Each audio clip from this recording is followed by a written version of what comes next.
big testing centers in the country. Kenyatta National Hospital was one of them. And who are carrying out these tests? Lab technicians, clinical officers, who are not nurses who are not. But KNH workers are there. KNH are not on strike. One hospital.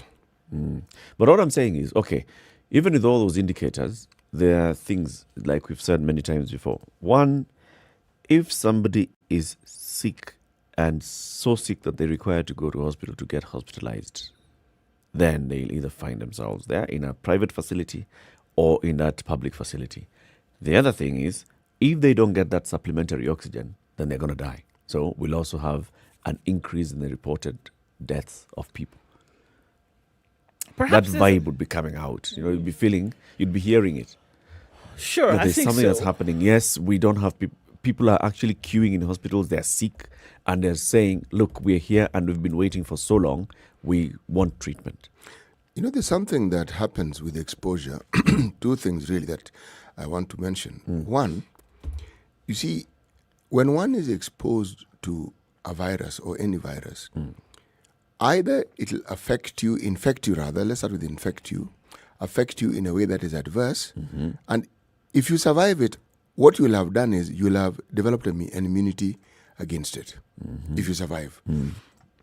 Now, arguably, we don't read much, but there is literature about what it is that exposure to COVID has done to people on this continent and why it isn't ravaging the people of the African continent as much as it is others.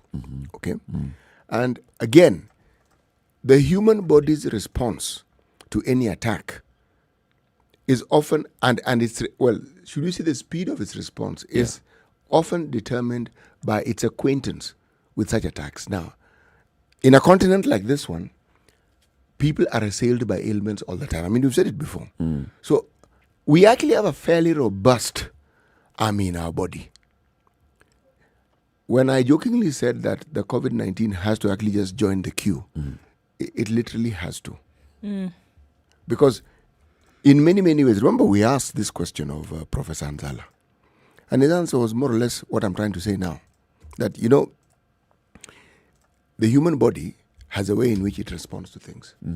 And part of the reason why a vaccine is necessary, because that's what the vaccine will do. The vaccine will introduce this virus into your body, but in a quantity that ignites an immune response. And that immune response is what now will build the defenses that your body needs. Yes. So again, negative as it may appear, that the exposure has harmful effects. That is what we often talk about. Not all the effects of the exposure are negative. Yes.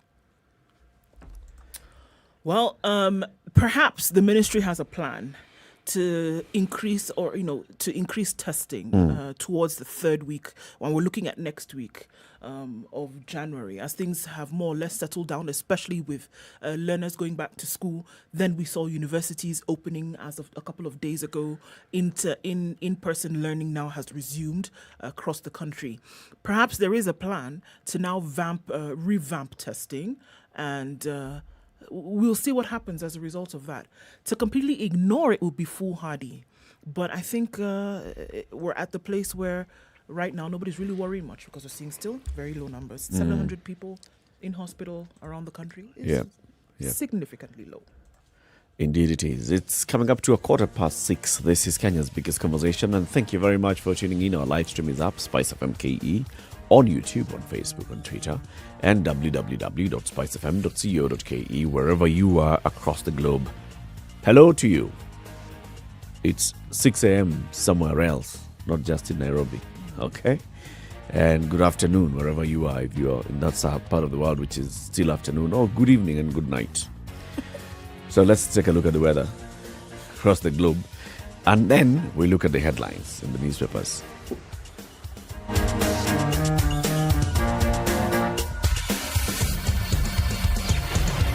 This is the Situation Room, the only way to start your day. Spice up your life.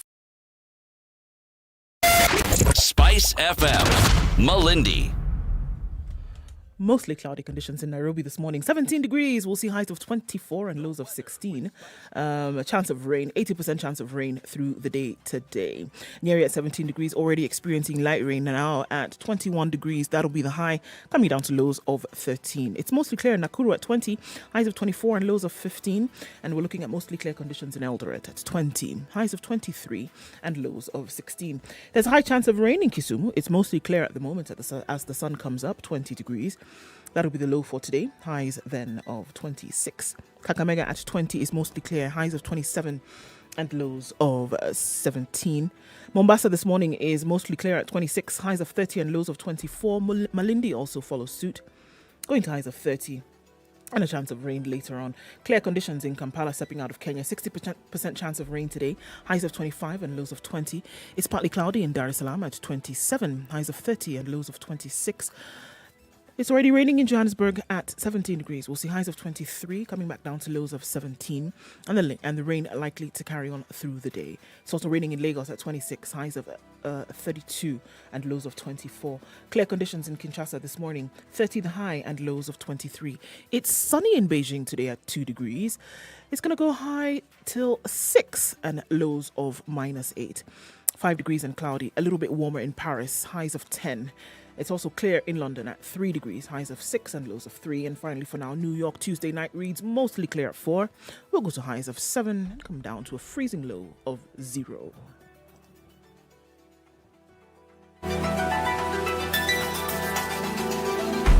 Sugar and spice and everything nice, everything nice. Spice FM.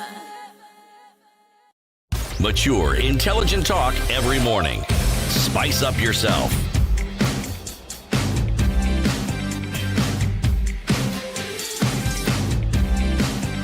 Mornings done right.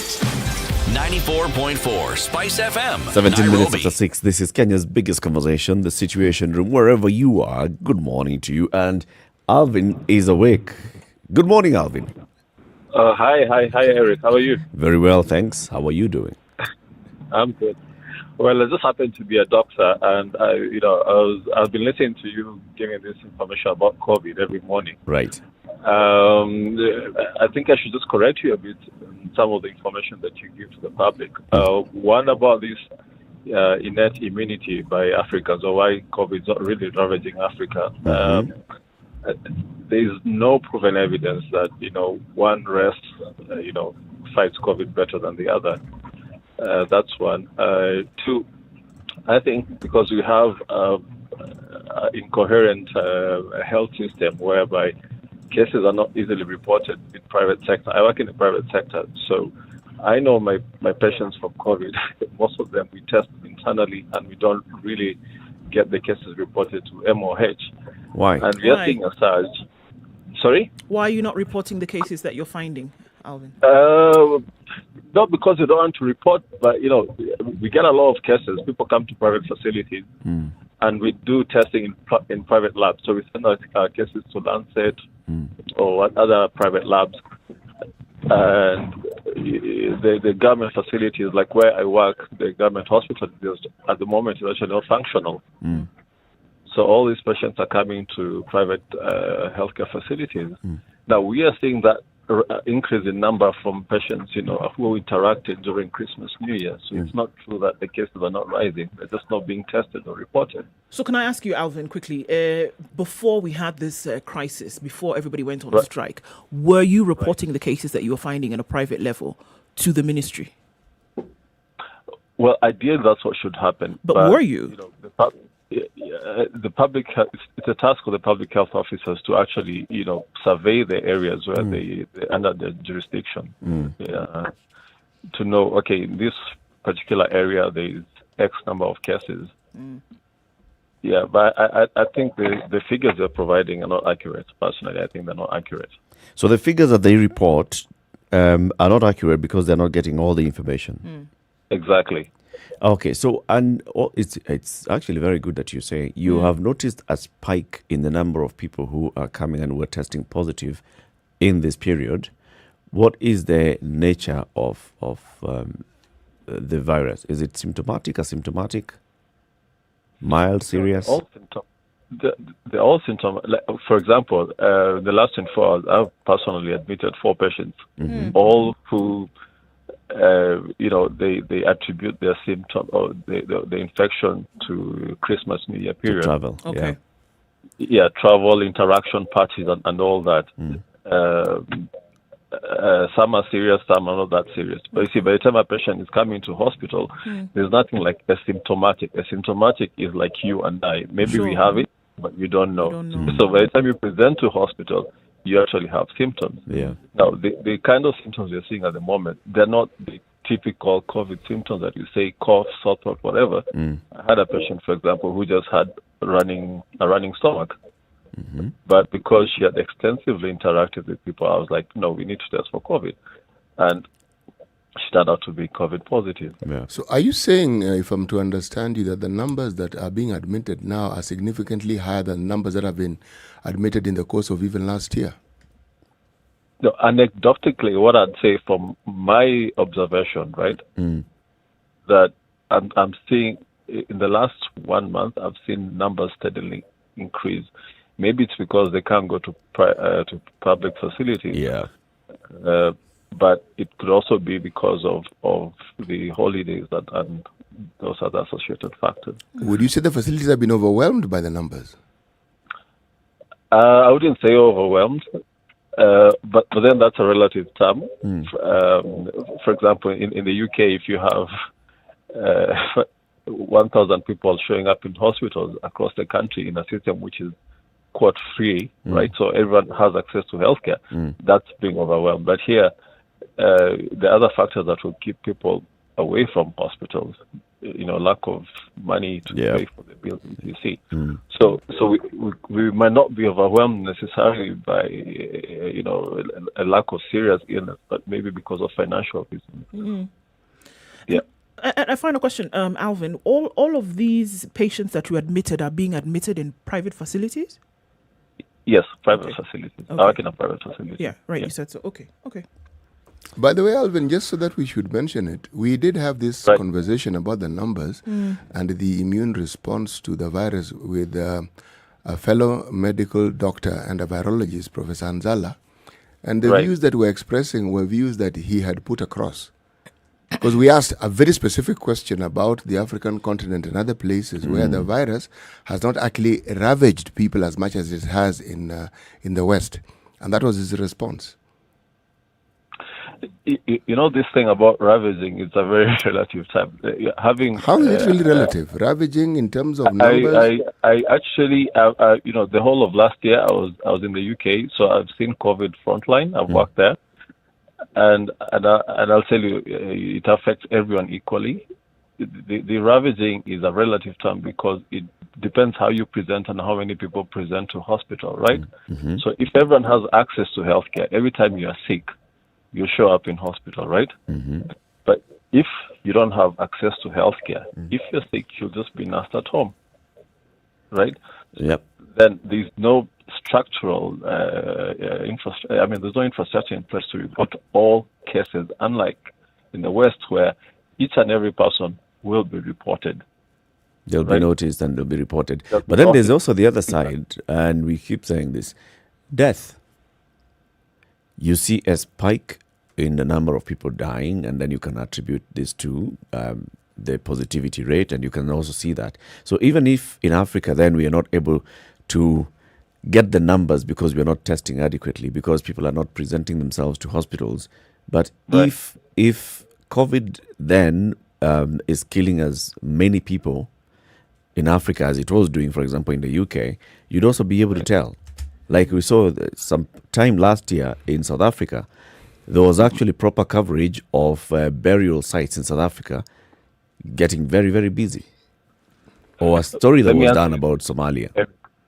How many people do you know died from malaria yesterday, or the month before, or the year before? Exactly, right? Yeah. So when there's no infrastructure to report that, the primary healthcare system in South Africa is very robust, that they actually record their good registries. How many people died of cancer last year? You see, in Kenya, if you die and there's no real reason and there's no autopsy done, it's usually said you died from a cardiac arrest, right? Yeah. That's the default. Well, in the villages, someone just says Exactly. sudden death. Yeah. Exactly. So, so it all depends with the reporting mechanism. And right now, the people who actually do the actual reporting, the government healthcare workers, right? Because even in the public sector, we do fill the death certificate, but eventually it goes to the public health office, right? Yeah. Those people are not working. So, if someone drops dead right now, how is that reported as COVID or otherwise? So, do I understand you to be saying, Alvin, in a nutshell, that our numbers are not honestly representative of the cases of COVID positive people in the country, and that, again, conversationally speaking, if there is such a word, such an expression, that our numbers may not be very far behind from the West? I honestly believe so, and I think underreporting or giving this false impression that we are out of the wood makes people more complacent, and more people are put at risk. So I think reporting the accurate numbers should be the way to go, so that people take more caution. I'm sure the Minister of Health would take exception to that, because in their view, they report very accurately, almost on a daily basis. Every 24 hours, fellow Kenyans. Actually, what they report every 24 hours is not even accurate. Of that we know too. That you are absolutely right, You're right. Alvin. That we do know. Yeah. Alvin, thank you very much for your call this morning, and thank you for sharing with us your own experience. Bye-bye. Asante sana. Thank you. 26 minutes after 6. So, who else is online?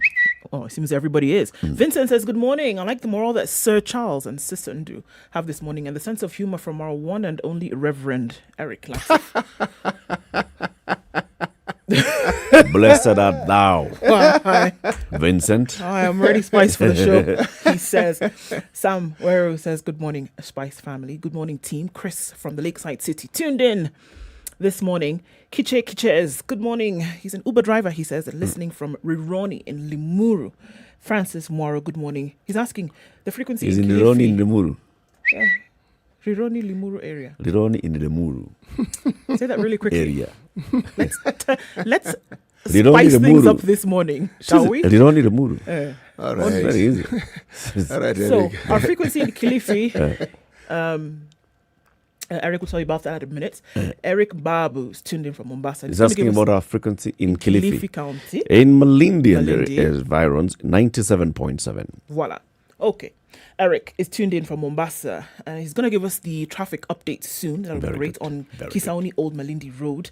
Isaiah Kibwaro is tuned in. And he says, good morning, Kenya. Good morning also from Nakuru. And that's Owar Ken. Clinton is listening from Nyamira. Beda Asli tuned in.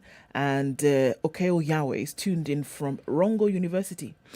Kenyan Lugari Boy is listening from Imara Daima. And Enrique Aguada said his radio has no other channel. Alex Mbogo is tuned in from Kamwenja, as is John from Elbergen this morning, saying I'm wearing Dory Blue. Dory Blue. Dory Blue. What is Dory Blue? I thought Dory he is told us it. That's Told what us I it's said. royal. That's what I said. John, on the other hand, Thinks it's Dory. he says it's Dory. Or Dory from the movie. Yeah, from Finding Dory. Finding Nemo. And then there was Dory. And then there was Dory. I get the feeling that you're talking about movies. Yes. Okay, did they find these people? Did they find Nemo? They actually found Nemo at the end. And the other person And died. the Dory one. Dory was Nemo's friend. So It's did not- Dory? So did Dory get lost as well? While they were trying to find Nemo. So now these are complicated questions. Are you guys Asking. discussing a movie? Yes. Okay. Felix Mutunga wa Macha is tuned in from Machakos this morning, and he's locked in. Hadi Tamati Yasho. Kabisa. And Polo Polo is only greeting you. He says, good morning, Eric. Polo Polo, good morning to you. Good morning, everybody. All right, thank you very much, everybody, for tuning in. CT, today's proverb. It's a heavy one like that. Surely. My goodness. Yes, it is. Well, I was debating. The how was me trying to determine which of these lovely proverbs to actually put across this morning. All right. But even without drums, banana leaves dance. Even without drums, Banana leaves banana leaves dance. dance. Yes. It's just too complicated for such a lovely Wednesday. I mean, can't you just see we are blue? You clearly haven't seen banana leaves in the wind, have you? That's the thing. The wind is the drums. The wind is the drums. The wind would probably, if you are to align it to a musical instrument, it would be more of a flute. It should be a flute. Okay, so let's take a break at this point and then take a look at traffic. Then we look at the headlines. Good morning, everybody. Spice FM. Hey, it's getting hot in here. The media has greatly contributed to the moral rot that we experience in this country. I remember a senior politician telling me, point blank, nobody steals in the field, it's stolen in the granary. So my friend, if you're going to win an election, jipange kwa granary. I think we are suffering from Stockholm syndrome. Our violator and abuser is also our redeemer in our mind. The whole political class, the whole political institution is rotten. It is based on ideals that cannot progress our country forward. This is the Situation Room, the only way to start your day. Traffic. Okay, folks are already praying to our mother that is Mombasa Road, asking for mercy this morning and asking how will we manage. Traffic is backed up already at 6:30 on Mombasa Road, far beyond Syokimau, the Mlolongo Weighbridge. It's moving at a snail's pace, and I don't know what time we'll be able to get out. But if you've not joined that traffic, you might want to wait it out a bit. Okay. Outer Ring Road also following suit. There's a vehicle that's lying across the road heading towards Thika Road, and traffic is backed up until the Buruburu exit this morning, guys. So if you're headed in that direction, this is what you're going to find. And if you're stuck, it's because of this. All right, let's come back to Mombasa Road and look at an accident that has happened, unfortunately, a few minutes ago. The flyover at Cabanas. Police are at the scene right now. Traffic is trying to move towards town, but that's very, very slow. So just there alone, from those two parts we've seen, it's not moving, guys, and the question is what's happening. So there is an accident, and going towards Thika Road also another hold up. Right now we can't look at other parts. We'll look at other parts of the city, but those are the two issues that we are facing right now, trying to get in and out of the CBD this morning. For now, the eastern and southern bypasses can be used. We'll take a look at what's going on coming from Westlands, Ngong Road and Langata Road in a bit. Talk to us, guys. Spice of MKE on Twitter, text on 40127. Looks like it's going to be a busy Wednesday.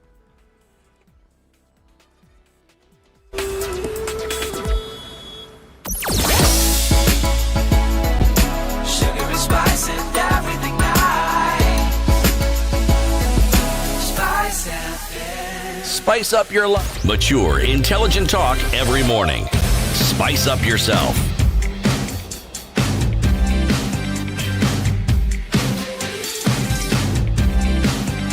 Mornings done right. 94.4 It's 7 Spice minutes FM. to 7. Let's look at the headlines. What do you want to start with? Okay, where to start? That's the question. All right. Why you will have to return that title deed. It's news that popped out yesterday from the Lands Ministry. All land title deeds issued under old laws that were repealed in 2012 will be returned and replaced with new ones under the new Land Registration Act, according to the Lands Minister Farida Karonei. All right, this came out yesterday, and in the digital migration, the Lands Ministry has issued or is going to be issuing new titles. Cabinet Secretary Farida Karonei said yesterday that land registration had become a complex process which is prone to abuse due to different pieces of legislation. This is on page 5. She announced that the ministry has started the conversion of land parcels that were registered using now repealed laws. The Land Registration Act was enacted in 2012, effectively repealing all other land registration statutes, such as the Indian Transfer of Property Act 1882, the Government Lands Act, Cap 280, the Registration of Titles Act, and the Land Titles Act, and the Registered Land Act. Karonei said that the object of the conversion is to collapse land registration, the process in the repealed laws, into one. She says the confusion occasioned by the different regimes has become a breeding ground for fraud, delays in service delivery, centralization of land services, and threats to the right of property. So, essentially what is going to happen now, all titles that were issued under the repealed laws will be cancelled and replaced with titles under the Land Registration Act 2012. And So she they says, have new numbers. yes. Wow. Right. Wow. Already there's that Gazette notice about Nairobi, and Nairobi LR numbers now changing into some new number, and you're being told if you have land in Nairobi, please confirm. Yeah. Now, this we are talking about countrywide. Yes. These are millions of title deeds.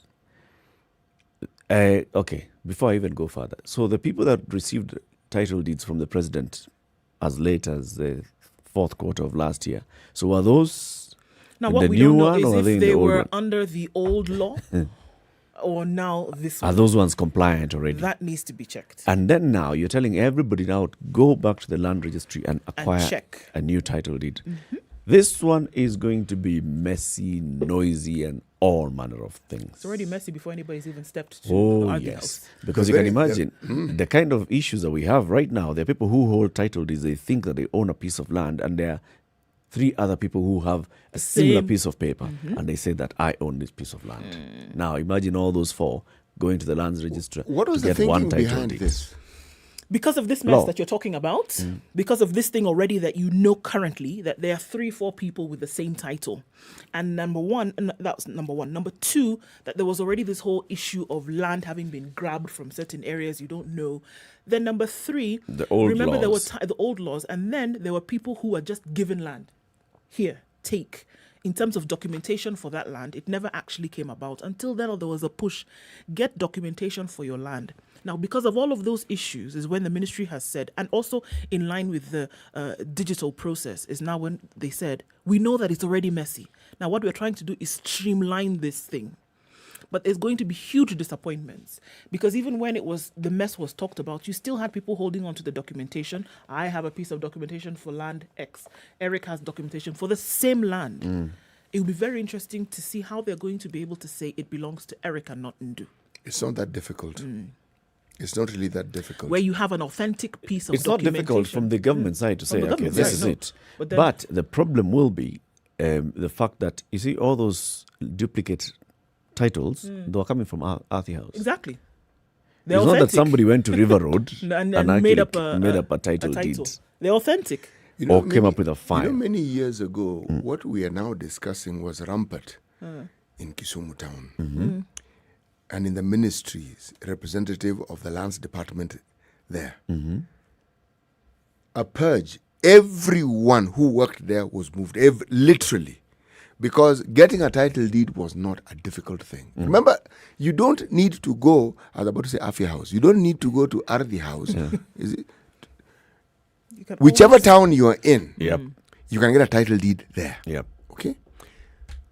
It's not as though a solution to this cannot be found. This new thing that is being proposed, in my opinion, could also be seen as a way of simply enshrining the ills that have taken place. What is to stop? You're saying the government is going to. What is to stop people? Because this problem arises from individuals who want certain things done for them by people who work in the ministry. Yeah. It's the same people who are going to be part and parcel of this change that we're Of talking cleaning up the mess. about. How clean do you think this thing is going to be? It's already messy. I mean, by If it's by well her managed, speak though, yesterday. if it's well managed and you don't make it sound like, it's an urgent thing. So you just say, at any time when you're going to transfer a piece of land, do this. Or if you want to confirm the status of your land, do this. If it's well managed, it can be done well. But we are talking about millions, literally hundreds of millions of pieces of paper called title deed. Some of them have already been charged with financial institutions for loans. Eric, and some may be land that has been inherited by children whose parents have passed away. Yes.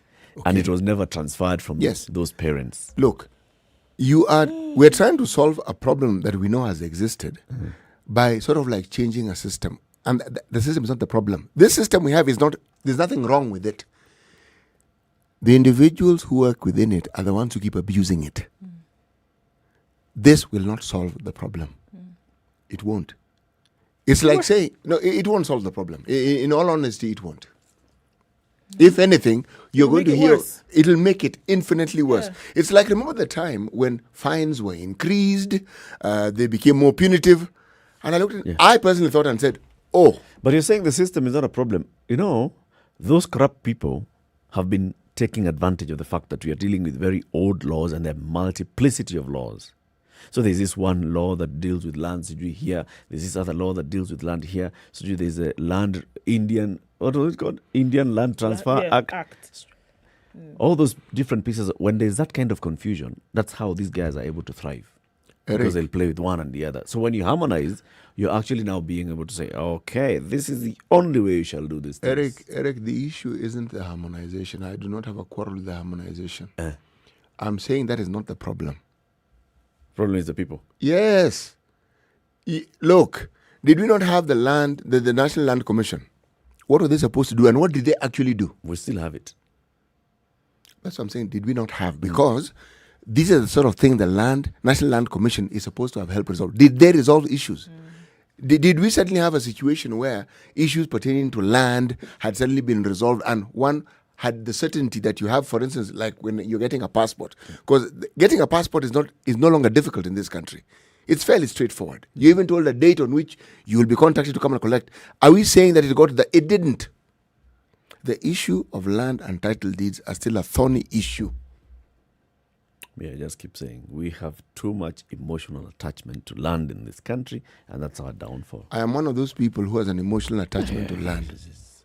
So you want to buy a piece of land somewhere and keep it as a piece of... So that you can just be showing, you have opened a safe in the house and say, look at the number of title deeds you have there. No. Now you're told, go to Earthy House. Mutakipata. It's not only that. It's not even going to... Eric, let me tell you, if there is a way in which you subvert issues is by bringing about this sort of situation that we are now seeing. It is presented as though it will do good. I will wait to see the good it will do. So you don't think it's well-intentioned? No, I don't think so. City smells a rat here. I honestly don't think so. The intention may be good. The when it comes may to be where land, the issues no. come This in. one, when it comes to land issues, consider, for instance, the number of people who have high profiles in this country whose ownership of property, land is iffy. Now you tell me, what do you think such a system does? You say, okay, we have harmonized this thing, we're bringing this thing. What do you think is actually going to happen? So it cleanses. Yeah, that cleansing process. All right. So, but let's assume, okay, it's cleansing. So it's cleansing for about 1,000 people. So the other millions of people, they benefit from this. If somebody owns 3,000 acres of land somewhere and there's iffy issues and I have no claim at all to any part of those 3,000 acres, mine are elsewhere, and I get Eric, my title.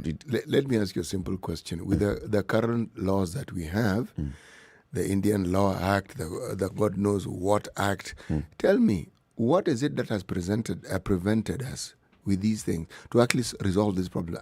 Are we arguing there are too many? So when you try and resolve it through this method, there's part of the things that were there in the land reform, even in the constitution, was so that we repeal it. You see, these things were all repealed under the new constitution. Yes, they were. That whole conversation. Yes, they were. This was the intention in 2010. It's basically coming to bear. This is it. What we passed in the constitution, the conversation that was happening in Bomas after that with the people who were advocates for land reform, getting the National Land Commission saying let's streamline how our land registry works. This is it. Farida Karonei has just been quiet doing her work, and now she's coming to say, all right, guys, you gave me a brief here. We have digitized. You know, I have not mentioned the name of the CS for the simple reason we have that repealed. Now there's one land act, which is this particular land act that has been passed by Parliament and assented to by the President. That's a law that is governing land in this country. So here, to align with this new law, this is what we need to do. Remember, there was a time, again, in pursuit of aligning the old laws with the new laws and ensuring that everything is harmonized. We wanted to digitalize that ministry, did we? That's what has been happening, yes. That's what's been happening, yeah. And this is in line with that. Okay. It started off at that time with Charity Ngilu saying, let's close off the land registry for a while so we can bring in people, so we can start now just looking at the documentation. From that point on now, digitization of the land transfers, digitization of this and the other, so that every process is in the system. Si mambo ya kusema ati file ilipotea. And if every process is in the system, then why do you suddenly... Eric, this is it. Let's move on to a different discussion, but no. This... Even without drums, these banana leaves are dancing. In fact, these particular banana leaves don't even need the wind. These ones are dancing. 6:45. Let's take a quick break and then look at other headlines.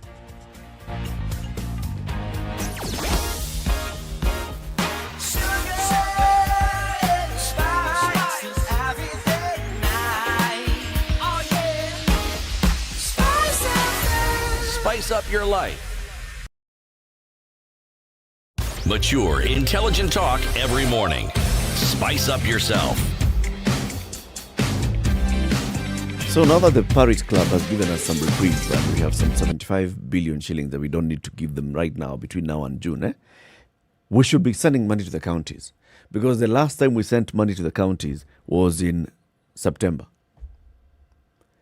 October, November, December, 13 days of January, counties have received not a shilling. So now, the Council of Governors is saying, you know what, we are shutting down the services. Tumeenda kwa bank, tumeenda kwa Shylock, tumeenda kwa jirani, we have borrowed mpaka chumbi. Sasa, we have no more places to go to. Starved of funds, unable to pay suppliers and facing constant strike threats from employees whose dues have not been paid for months, governors have threatened yet another shutdown of the 47 counties. In a letter to the Treasury Cabinet Secretary Ukur Yatani, the COG chairman Wycliffe Oparanya said funds should be released as soon as possible. He said counties had not received their October, November, December, January monthly disbursements amounting to 94.7 billion shillings. They're already battling with an ongoing nurses strike. The county chiefs having rejected a return to work formula for the national government signed with the clinical officers. Now they're saying, that letter says, please note, if the disbursement is not made forthwith, the county governments will have no other option other than seek legal redress while closing down to minimize further damage and suffering of employees. That's where we are. So this money that we are not going to be sending to the Paris Club countries that we owe them, about 87 billion shillings. Now the Treasury thought that, now we have some money, we can see, we give IEBC these amounts, we do what. Counties have come and said 94 billion invoice. Jeez. Well, it isn't just raining, it's pouring, isn't it? And we're just here. All the three Without papers that I'm We don't looking have at umbrellas, we have nothing. have a headline. Star, Thuge to nail Rotich in dams scandal. Daily Nation, Rotich on his own as Thuge turned state witness. Business Daily, Thuge disowns Rotich in 63 billion dam scandal. What does the Standard say? The Standard is not on the front page. It's not on the front page, but then it says former PS Thuge to testify against Rotich on page 4. Former Treasury Principal Secretary Kamal Thuge will testify against his former boss, Henry Rotich, in a 63 billion shilling Kim Warrer and Aror Dams case. Right. They say the Director of Public Prosecutions, Nuruddin Haji, has withdrawn charges against Thuge because he has turned to be state witness. Yes. Such things tend to happen. Such things certainly tend to happen. Oh, yeah. Yeah, no longer mum's the word, as far as that is concerned. Mom's not the word. Mum's not the word here. Okay. Good. So let's see what happens. We'll talk about Mobile Naomi Campbell later, on the show. Yes. And we'll also talk about Uganda and what's happening later. Right? Everything later. Yeah. So now what do we talk about? So now, on the 15th, which is Friday, this Friday, there'll be the vetting for the Deputy Governor for Nairobi County. Yes.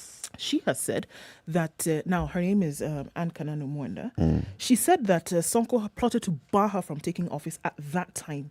She's accused him of ill motive, saying he feared that he would be kicked out once she was appointed. Nairobi Deputy Governor nominee Anne Kananu has accused impeached Governor Mike Sonko of sponsoring a petition to block her from ascending to office.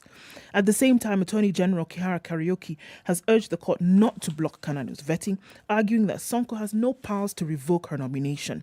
The Deputy Governor nominee, in her response, Deputy President nominee, anyway, the Deputy Governor nominee, in her response to a case filed by activist Okiam Tata, of course, claims the impeached governor, upon nominating her, sponsored Peter Agoro to file a case challenging her nomination on grounds that he, Sonko, had been charged with graft and barred from accessing his office. So he was playing that game nicely. Yes. I nominate you, and then I sponsor someone to go and say, I can't nominate you. Just to nominate play the game. All right. So she says, Beautiful. I know, it's great. I am aware that the petition stating that my nomination had been withdrawn, therefore I should not be vetted by the Assembly. And that was sponsored by Sonko, she says, who does not want to be replaced as a governor even after being impeached. So it would appear that while people are playing checkers, Sonko is playing chess. Hey, that was brilliant. If indeed that could be true, it's a good game. Anyway, Friday is coming. The county assembly already says they've already started the vetting process. They've asked us to submit all the documentation that's required. Friday is the vetting day in the county assembly. And if the county assembly approves her, then she is sworn in as governor and she takes over. Wheelbarrow guys have already said, hatutaki kusikia upuzi. We want elections in Nairobi. And the Bishop, Margaret Wanjiru, is up there. The other candidates who are also saying, we are ready for this by-election. Anyway, let's just see. Now we've been talking about murder, right? There's that murder in Kiambu. There's another one still in Kiambu County. There's a gentleman called Joseph Jogona Besha. Besha is money. He was killed on Sunday night by attackers in Gatuikera village in Gatondo South. They hit him with a blunt object on the forehead inside his house and left him for dead. Okay? He was in the company of his wife, Teresia Wanjiru Jogona, who was not injured during the incident. But on Monday, detectives picked her up as a person of interest and presented her at the Kiambu High Court, where they were granted 10 days to continue holding her as they complete the investigation. So detectives basically are saying the story that the wife of this elderly gentleman gave us, the man himself was quite old. He was a land dealer. He has interest in real estate and all. The wife says on this particular day, man came home with he had come from some waze's thing. So he came home with 3 other gentlemen. They sat and then he escorted them. When he was coming back, he was accosted by 5 people who got into the house with him and they were beating him up in the house. And they beat him with an axe and he died. She was in the house. So she was so scared. After they left is when she raised the alarm and she called people and they came and found the man in the room, dead, bleeding profusely. Bleeding profusely, pronounced dead on arrival in the hospital. Police are saying this story that the woman is giving us, there's a way. So we want to hold her and continue the investigations because they are saying, so how come she was not attacked? Well, what is even of interest about that story, Eric, if you look at it, is that this gentleman also happens to be the grandson of the former First Lady Mama Ngina Kenyatta's father, Senior Chief Moho Gadesha. Right. So this is, should we say, a nephew of the former First Lady. But of interest, if you look at the news on page 9, it is clearly a case of very many people dying because they have been killed, not of natural causes. No. It's an alarm because there seems to be an increase of murder cases. Left, right, and center. Yes, right? and it's not just in one particular area. Okay, on Sunday night, an 18-year-old man was strangled to death while asleep by unknown assailants in Makulunje village in Kwale County. Last week, we know what happened when this gentleman, Lawrence Njoroge, committed the heinous crime that he confessed to. Yes. Imagine. So it's all, we're just seeing murder. And there's a story here of another one. A family of a 22-year-old Kenyatta University student who was murdered in Homa Bay wants his killers brought to book. This is Stephen Junior Shua, or Sure, a second-year student pursuing a bachelor's degree in mathematics and computer science, was stabbed to death at Kanyariro Village Central Karachuonyo location in Rachuonyo North. That is one. There's a story on page 8 of the Standard. Student stabs 2 teachers at Kisii High. Police are holding a Form 3 student who stabbed 2 teachers with a knife. The student was squeezed by detectives after one of the victims recorded a statement. Police said they planned to charge the student with assault. Just like that, Yeah, incidents of that student was a bit. It was bizarre. The student had done something wrong, and the student was asked to kneel down, right? and their response was to pull a knife. Just like that. Yes, that is how it was reported. Stabbed the teacher. Another teacher came to the fellow teacher's aid. This other teacher was also stabbed. The question for me is that why is it that is the option for either resolving or bringing some kind of resolve to any problem that you might face? Why has killing so easily become an option? Whereas before you would have a war of words, you would have an altercation, but it seems as if now killing is the way out. And why has it so easily become then the propensity to violence?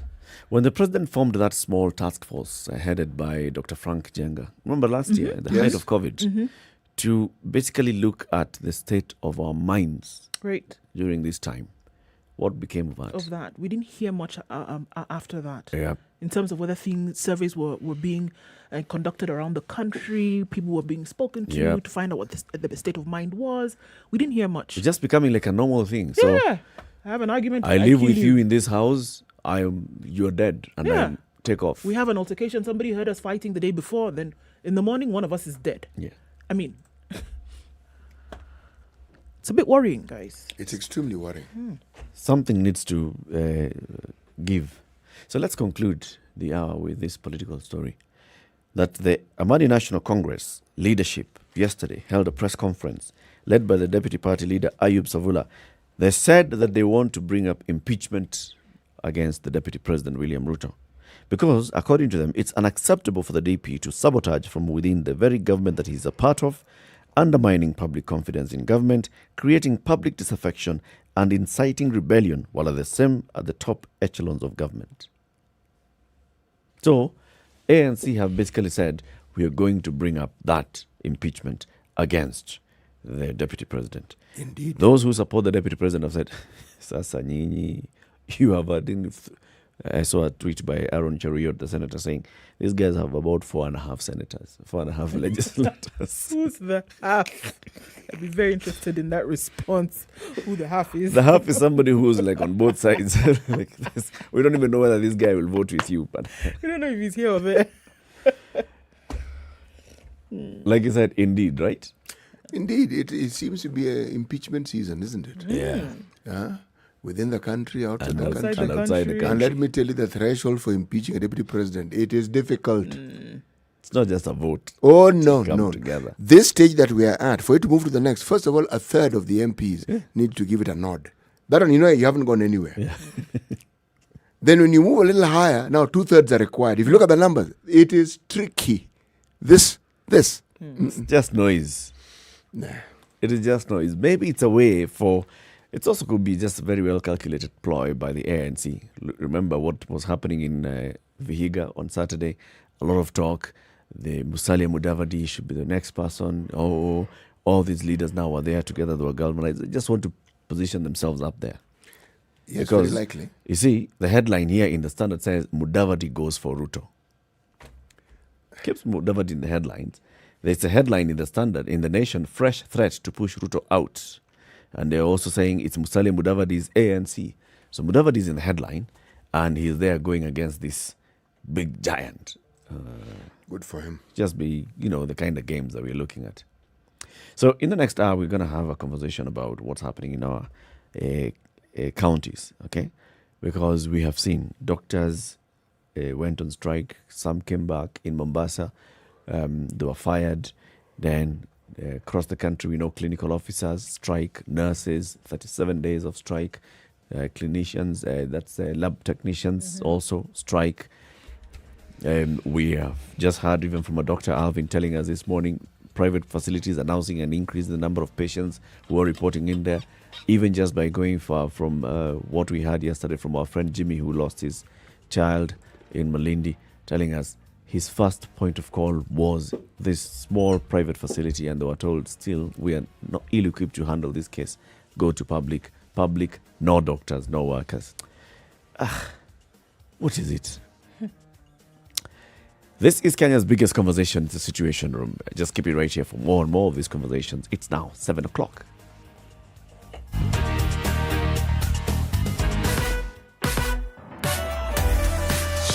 and spice and everything nice. Spice FM. Spice up your life. Spice FM, Nakuru.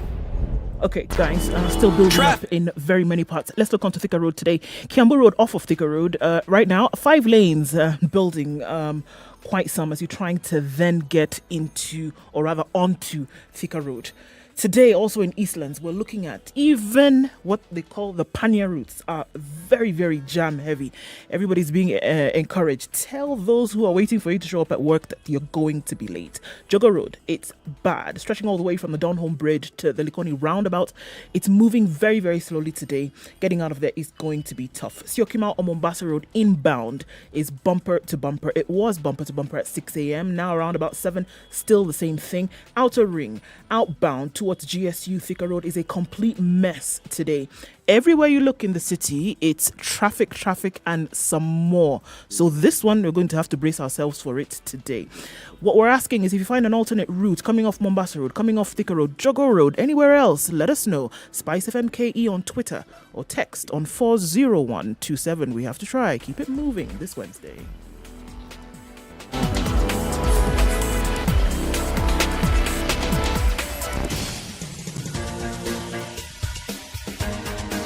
This is the Situation Room, the home of hard-hitting political commentary and penetrating insights about the state of the nation. This is a talk radio experience like no other. The Situation Room, a place for hard truths, debates, and elevated conversations. The Situation Room, witty, political, engaging, deep, controversial. In the room, we have C.T. Muga, researcher, academic, seasoned political observer, a fountain of wisdom in these politically uncertain times. Ndu Oko, Nigerian by birth, Kenyan by choice, communications expert, Pan-Africanist, a truth seeker and believer in people power, and Eric Latif, agent provocateur, the man in the chair, seasoned journalist, news hound, a man who believes in punching up, not down.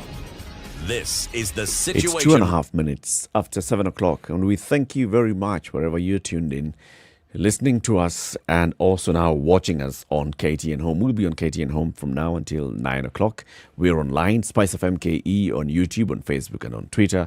And we are on radio, Malindi 97.7. So if you're in Malindi and its environs, or Kilifi and its environs, 97.7, Nyeri 90.9, Eldoret 96.7, 96.0 in Nakuru, 102.5 in Kisumu, 87.9 in Mombasa, and Nairobi, it's 94.4. C.T. Muga, let's begin with today's proverb. Even without drums, banana leaves dance.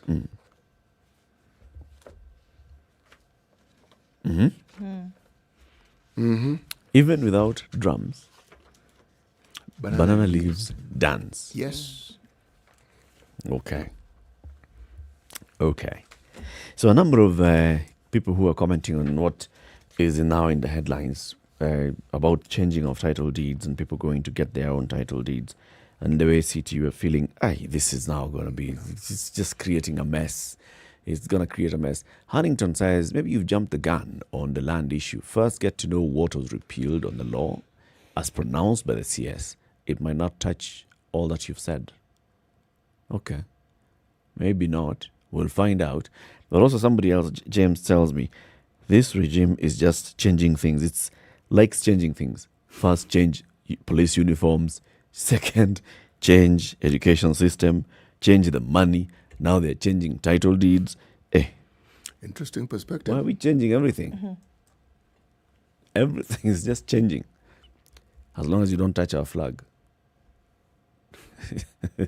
What would we change it if we were to change it? Hey, don't even imagine. If they change that uniform into Ndu's shirt. Most things only seem strange because they're new. And we are processing the getting used to it. Yeah. But oddly enough, you give it time and you get used to it. You even forget what preceded it. Like, I'm having difficulties remembering what police uniform What police was. uniform used Yes, to look like, I'm right? trying to think that I still remember it, but I'm still thinking, what was it before? It actually crossed my mind another day when I saw police officers in traffic. And I told myself, I've gotten used to this uniform. Yes. They no longer look like just ordinary security guards to me. I can now tell this is a police officer. Yes. Okay. You can. With time. With time, once you get used to it, it stops being Different. Yes, that's. You see, that is this whole debate about how we resist change. It's manifested in our lives on a daily basis. Yeah. And part of the reasons why we complain about things like even this issue of land laws, it's change. Because You've been told to go and change your yeah, title. honestly, it's change. I've been used to a system here, complicated as it is. Now you're telling me to get used to another, and I'm thinking, no. But again, in reality, every time that we have had change, there are always individuals who take advantage of that very change and subvert certain things. This really was a thrust of my perspective. Yes. How safe will this process be? Yes. What are the safeguards that we're putting in place to ensure that the process will meet the desired goals? Again, the question I'm raising. You know, I remember there was a time, if you were crossing the Kilifi ferry, there was one old rickety ferry. It was even ricketier, more rickety than the ones that you sometimes see on the Likoni channel. I now forget that there was once a ferry there because there's a bridge. And every once in a while, if I'm at the coast and I drive, I realize that the road that I follow, if I'm going to the bridge, there was a turn off that I used to go to, and there's a slight dip before you get to the ferry.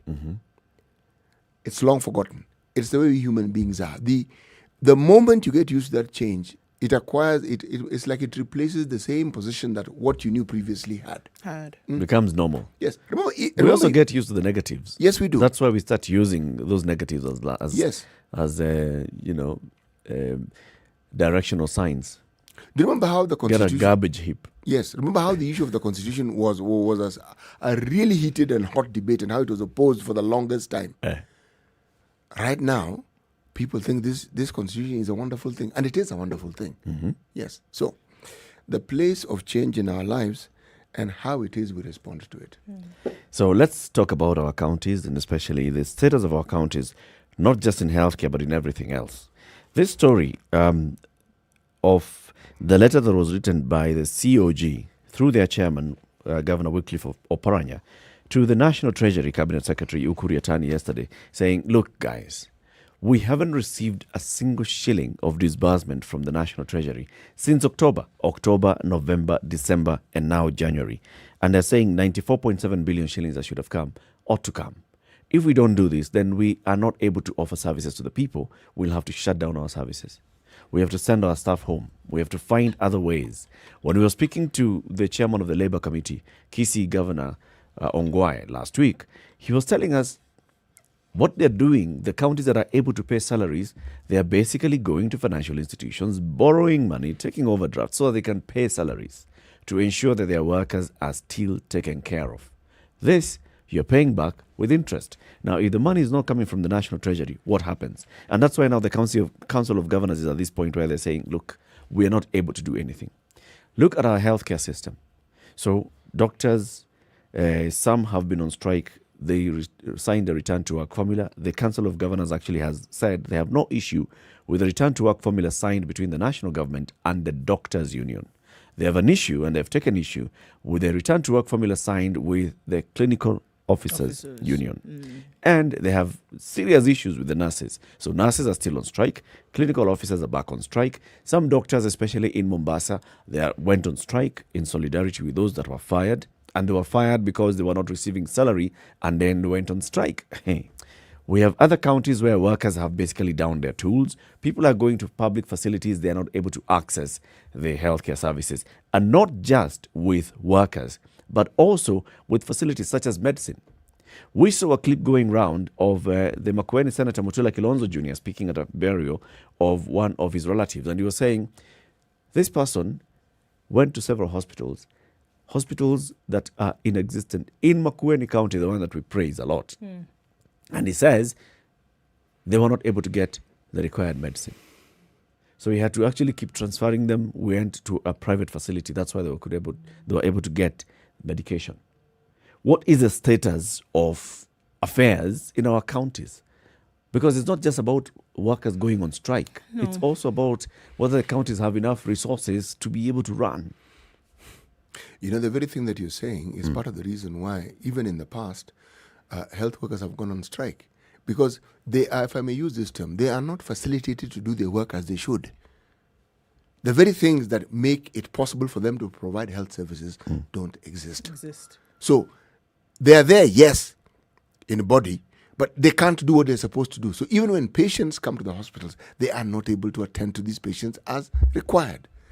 Now, this problem is getting to a head because the counties have not received money. But the issue of our health care services being in peril, this one has existed for the longest of times. Because it isn't as though the healthcare workers started going on strike during the COVID season. They've been going on strike before COVID. Yeah. And not just before, even before COVID, they're going on strike.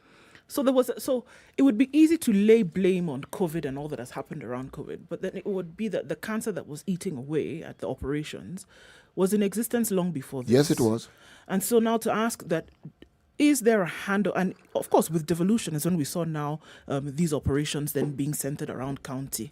However, it seems that there was a problem before. If you look at counties whereby things seem to be flowing smoothly, they've been able to get some kind of injection from other sources, whether it be development partners or even if they have to go to facilities to take out, loans, short term.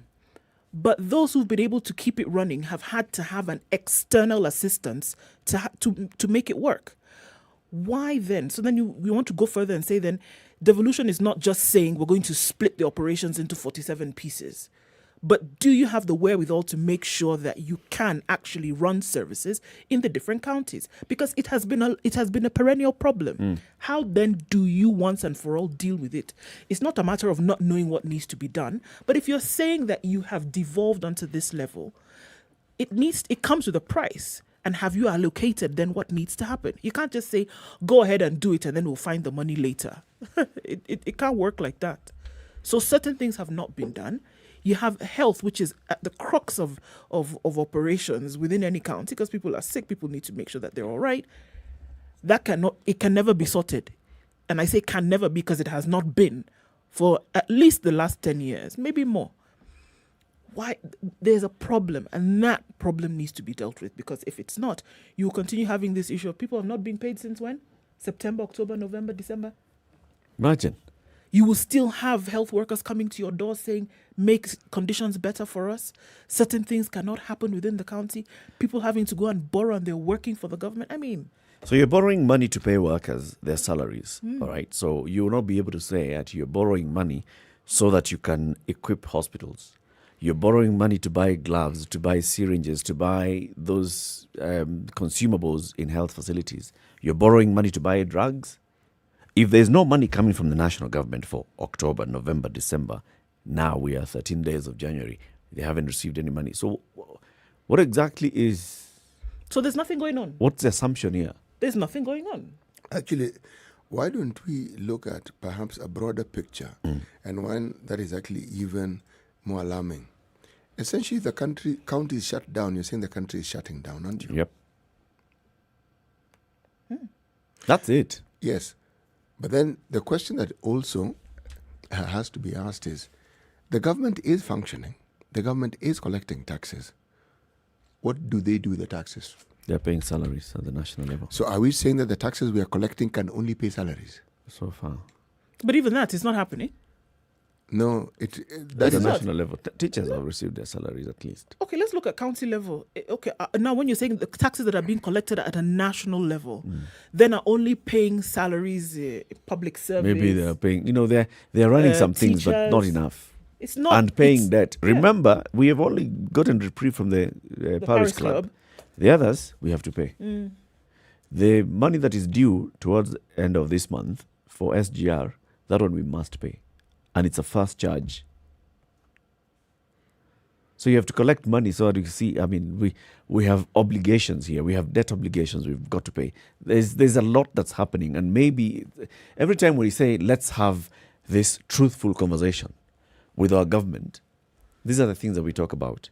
The last time the county government threatened to go on shutdown, remember, it was because there was this whole ongoing standoff in the Senate, which appeared like a dance that was just choreographed. Standoff in the Senate, and then governor said, you know what, next week we are shutting down. And suddenly, there was agreement, there was consensus, it was passed, it was signed into law, and they received some money. That was the only amount of money that they had received. Since then, no more cash has gone to the counties. According to what the Council of Governors chairman is saying, he says, the lack of funds, well, I'm going to quote part of the letter that he has written here, where he says, it's basically said that the lack of funds means that the counties are struggling to pay for drugs, water, electricity, to run key development projects as set out in their own budgets. The delay has negatively affected the lives of county government civil servants and the service delivery. This is despite the fact that civil servants and public officers at national government are continuing to receive their salaries in good time. It's recommended that the National Treasury should disburse funds to the counties on a timely basis to ensure that budget implementation is not adversely affected. This is what was said by the Controller of Budget, Margaret Nyakango. So we are seeing now a threat of a shutdown. We are seeing direct impact being felt by the taxpayer, because taxpayer is going to hospital, taxpayer is told, sorry, we don't have nurses here, we don't have clinical officers, and those are the ones that man these facilities. You can imagine, like the clinical officers union was telling us, when you talk about these issues like cancer and such others facilities, it's clinical officers who actually man these places. So people who are going to seek treatment for such illnesses, terminal illnesses, are basically getting there and there's no health worker. You see, Eric, the on reason, site. the reason why I raise this is because when we look at financial years, it is 2019, 2020, then it's 2020, 2021, isn't it? Yep. KRA themselves have reported that they have collected more money than they did the previous cycle. And the collection is at 1.6 trillion. Okay. Oh, who? Kerry said this about what? I'm talking about the collection. The year 2019, 2020, okay? It was better than the previous year, 2018, 2019. Okay. Now, every quarter, every once in a while, I will read and mention what KRA has said with reference to what they're collecting, given the new measures that they've put in place. I'm saying this, they are collecting money.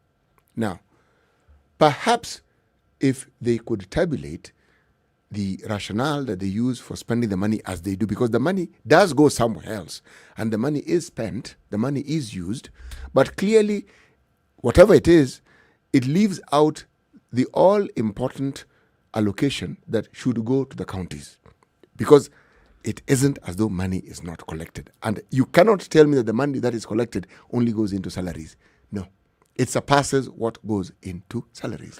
So, please go ahead. Ask. I want to know, and it is important, what is the problem? By the time you're saying, so essentially you're saying, then jump into the deep end as counties and figure out what you need to do. You know that there's allocation that's supposed to then go to basically running the county. You also know that there's not enough money, because then I'm at pains to understand why, if there were funds, why wouldn't you then release them to county? So it's obviously that there are none. That in terms of the priority list, that allocation going to counties is not coming through. What comes through when you get any kind of money in the purse is to pay the loans, first of all, right? That is what needs to be taken care of first. And then, okay, you pay a few salaries here in public service here and there, and then you realize, hold on a minute, in terms of running the counties, essentially running the country, we don't have enough left. We don't have. There's none. Because if there were, it would have been sent out, no? So it sounds very basic, but that is what is happening. You don't have the wherewithal to run the counties, so essentially you don't have the wherewithal to run the country. So what happens when this allocation is being made, when the budgets are being made, and you know very well that there's nothing in the basket to fill this budget? What message is being sent out? We don't have a handle on things right now, and this thing is going to the dogs. All right. Yes. That's what you read. Or is there some pot at the end of the rainbow somewhere Look, that we're going to be able to go times are and dig tough. from? They are Yes. tough. Times are tough. Eric, they are tough. In terms of how much even the government is able to collect on a monthly basis, so times are tough. Okay, now it's I think it's a balancing act for me, and that balancing act demonstrates the attitude that the national government has on management of affairs, especially on devolution. Because if you get to a point where you're not sending even a shilling to the counties, then you're basically sending a strong signal here and showing something. Remember, there are very many people who have even come up with those schools of thought and saying there are forces that will try and show devolution will not work or does not work. And this is one way of doing that. So when counties go without money we'll keep asking, so how is this devolution helping us anyway? We go to hospital, they don't, with healthcare, they were given healthcare, they've not been able to manage healthcare. They were given environment, they don't even do environment. We have garbage heaps all over. They're given small basic things like running markets, they can't even run markets. So this devolution thing does not work. That school of thought is actually real, because I am at pains to just understand why then you'd not even be able to send just minimum amounts of money to the counties and say, guys, let's work together. Let's sit together here as the Council of Governors, as the National Treasury, control of budget is here. Let's even talk. So this is what we are facing, okay? So we shall be sending you this kind of amount. If we receive extra, we send like this. Let's work that way. Let's also work with how we are managing at the national level and see how we are managing at the county level. So that conversation appears not to happen. That's why you're seeing the Council of Governors, in their own patience, have been sitting back and they get to a point they're like, okay, I think the only language you understand, the only language a government understands, even from its own government, is a strike. So counties are threatening to go on strike. County governments and the same county are government threatening to go on strike. The same people who've sacked Workers health who have workers gone on for going strike. on strike now want to go on strike. Isn't this really genuinely interesting? Lovely country, isn't it? Yes. The shoe is on the other foot, isn't it? Okay. What is the size of the public sector in this country? 800,000? 900,000? We are In terms of the workforce? Yes, we're around there. I'm actually giving you the figures. All right. Now, the wage bill is around 7 billion. 7.1 billion, 7.2. Maybe it's increased now with allowances and what have you. If you do the arithmetic, it doesn't matter how you add it. It doesn't matter what binary system you use, okay? Unless the government is not reporting correctly what they're collecting. KRA is not known to report things erroneously. If they say they're collecting this, that's what they're collecting. They don't determine what the money is used for. They collect. So, yes, we pay debts. Are we saying that everything that we collect, most of it goes to debts? Yes. Most of it, that's Yes. actually a fact. That's the problem. Precisely. So, if all we are doing is collecting money and paying debts, There's a problem. well, we've known that this problem existed, but what we're now doing with all these world universal money lending institutions is something we should have started doing a long time ago. Because in all honesty, the government is going to grind to a halt. Eric, I see a conspiracy here. Do I see a conspiracy here? Devolution was not always favored by the people who are in this government. No. And this is a discussion that has been there for the longest time. It appears now COVID has provided the opportunity for them to actually put it into operation. Because in all honesty, if you don't give the county government money, they will shut down, won't they? Sure, if you starve the lines of operation and you remove the fuel that they need to run this devolution vehicle, you will say what? Yes, it's but- a failure. This but thing also- doesn't work. but you won't see the other side of things, whereby they tell you very well, we may have put the outline in place. We have the plan in place. All we need you to do is fill this thing, because we can't run it without funds, right? If you look at the other side of the story, it would make sense on both sides. But what you see on the outset would be, look, these guys have been given an opportunity to run these mini kingdoms within the republic. They can't do it. We've told them to do it. They can't. Every now and then workers are going on strike because they didn't plan it properly. You have garbage heaps around counties because they just don't know how to operate. You have cartels running so you can't have water running. I mean, that's the way it would look like, right?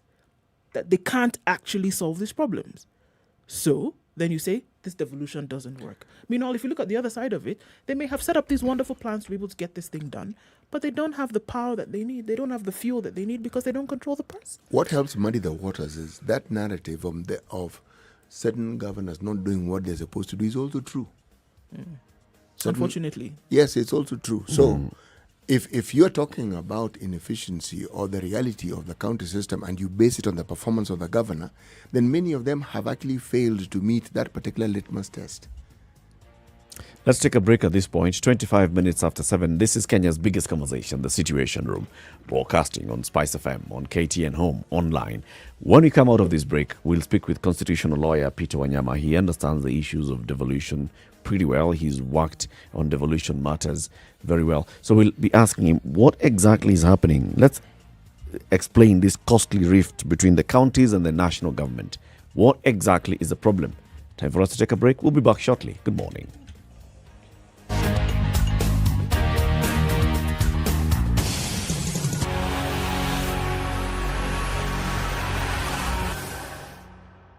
Spice FM.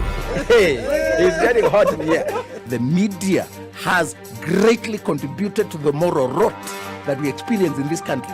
I remember a senior politician telling me, point blank, nobody steals in the field, it's stolen in the granary. So my friend, if you're going to win an election, jipange kwa granary. I think we are suffering from Stockholm syndrome.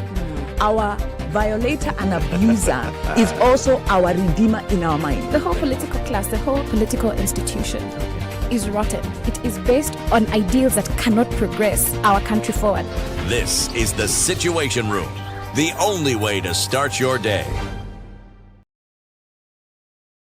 It's overcast in Nairobi this morning, mostly cloudy at 16. We'll see highs of 24 today.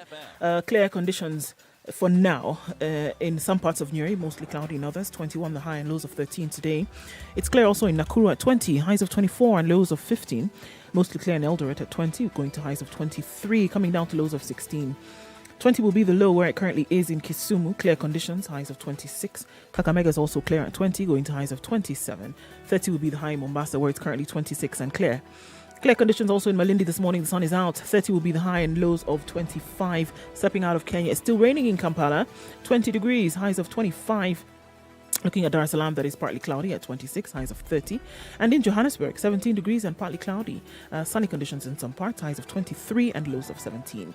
It's cloudy in Lagos this morning at 26. It'll go to a high of 32 and lows of 24.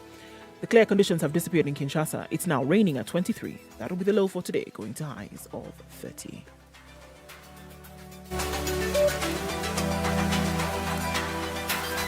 This is the Situation Room, the only way to start your day. Spice up your life. Okay, guys, unfortunately, and counting on Mombasa Road this morning, just before Cabanas, there was a massive, or rather a fatal accident this morning, just before Cabanas, and that's causing massive traffic, and it's still outbound quite some. So, that one, if you're not out, you might want to stay put, because it's going to take some time to clear out. Okay, if you're not yet at Kia Michael, as you head to Juja Road, you can use that, rather, to get to Juja Road. That is clear without too much of an issue. Okay, guys, Jogo Road, if you can avoid it, please do. If you're trying to use that to then join Landis Road and get into the CBD, you might want to choose an alternate route because it is packed. It's not moving. Outer Ring Road towards Thika Road is very, very slow. A canter has fallen. It's blocking the entire road. Use the service lane in from the roundabout, rather, if you can. And that's backed up all the way, unfortunately, to Manyanja. This is the day. This is the one where there's traffic everywhere. Talk to us if you find an alternate route. It's going to help everybody today. Spice FMKE on Twitter. Text 40127.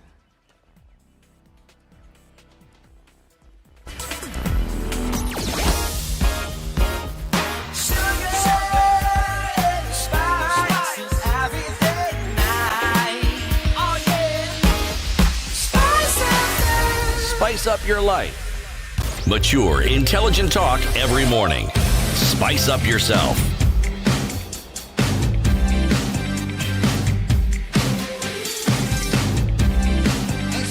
Mornings done right. 94.4 Spice FM. And we are back. It's Nairobi. 29 minutes after 7. This is Kenya's biggest conversation, The Situation Room, on Spice FM, KTN Home, and online. In the room this and every weekday morning, 6 a.m. to 10 a.m. is Eric Latif, Ndu Oko, and C.T. Muga. We are looking at this rift between the county and national government. What is happening? So the Council of Governors has written a letter to the National Treasury, yet again threatening to go on strike. Well, okay. They're saying we're going to shut down and cut down our operations because we don't have money. They are asking for an amount, how much is it? 94.7 billion shillings because they haven't received money October, November, December, January, basically to run operations. This is a disbursement from the national government going to the counties. And now they're saying we are left with zero option but to basically shut down. This is not the first time. Last year, towards the end, they also did the same thing. They said we're going to shut down. This was because of the standoff. Well, the explanation then was the standoff and the National Treasury claiming that they don't have any authority to send any amount of money because CARA has not been passed in the Senate. Then it was agreed, it was passed, they received some money. That is the only money they've received in this financial year so far. 6 months into the financial year, they've only received one partial disbursement of money. So what exactly is happening? I want to bring in a constitutional lawyer. His name is Peter Wanyama. He is a partner with Manyonge, Wanyama and Associates Advocates. Peter, thank you very much for joining us. Happy New Year and good to see you again. Asante sana, Eric. Happy New Year. Welcome to the Situation Room. Thank you very much, and good morning to everyone. Good morning. Good morning, sir. So, Peter, this drama that keeps playing out often between the national government and the counties, how would you explain it? Let's just start from that point. From what you read, what is happening? One of the biggest challenges which county governments have been facing since 2017, it's not something that is just occurring. It's been a problem since 2017, is delayed disbursements from National Treasury. The delayed disbursement has been manifesting itself in various ways. Initially, from 2013 onwards, at the onset of devolution, the national government used to release money to the counties on a monthly basis without delay. And that explains why at some point devolution was seen to be flourishing in the counties. And then it happened that national government embarked on a massive borrowing. And when that happens, then at the national coffers, it becomes a problem to finance counties because the first charge under the Constitution, the first charge to the consolidated fund is money that we've borrowed, which is debt. That means that when Kenya Revenue Authority collects money, all that money first of all goes towards paying debt. So after 2017, then we kept on seeing challenges in terms of disbursements, where national government will disburse money on after let's say 4 months, 6 months, and now the trend is really worsening because counties are not getting money at all to finance their operations. Is this behavior explained, Peter? Is it explained as to why this is happening? Because if we can go back a few steps, I believe that county governments budget what they need for the financial year. This is then now handed over to Treasury. Treasury at some point approves these budgets that then have been given, and then the disbursement should take place, if I'm correct with that process. So at the time of supposed disbursement, or when disbursement should take place, and then it doesn't happen, what explanation is given for counties to then understand and then take facilities or wait for this money? What is said at that point? The process of county governments getting funded is somehow cast in law. There is the annual division of revenue act, which divides money between the two levels of government. Mm-hmm. And then after that has happened, the Senate will then pass the county Appropriation of Revenue Act, which then appropriates the money horizontally. Now, all that is cast in stone. So it's anticipated that then counties will get their money. Now, one of the things which we need to look at from a constitutional standpoint is the fact that the Constitution does not anticipate a situation whereby counties don't get money. Because under the Constitution, and the Supreme Court has pronounced itself on this issue, that disbursements to counties is supposed to be done without undue delay. Now, the challenge is now of a practical nature. What if there is no money to actually disburse? And that is the reality at national level. The National Treasury is too broke as we speak. The last time they made the disbursement to counties, they made a disbursement to about 20 counties in December. Only 20 counties that had stayed since September without getting money. They made a disbursement of 10 billion shillings to these counties. So we've reached a point where they select counties which are supposed to get money. So it's a very, very dire situation, and I don't know where the country is headed, because where we're headed to a major crisis. Mr. Wanyama, what criteria do they use for determining who to give money to and who not to? Yeah, I suppose what happened, if for example, you receive money in the next, in this phase, the counties that received money in December, the 20 counties, yes. These counties in the next phase won't be able to receive money. So they will stay for as long as 4 months without getting any disbursements. And that affects then the budgeting at the county level. It affects development projects, and also it fuels corruption. It fuels corruption because there is now competition of resources at the county level. And the persons who then get paid are the ones who have the ear of the chief finance officer, the ones who go speak to the governor, they lobby for payment. So it's a big mess at the county level. So creditors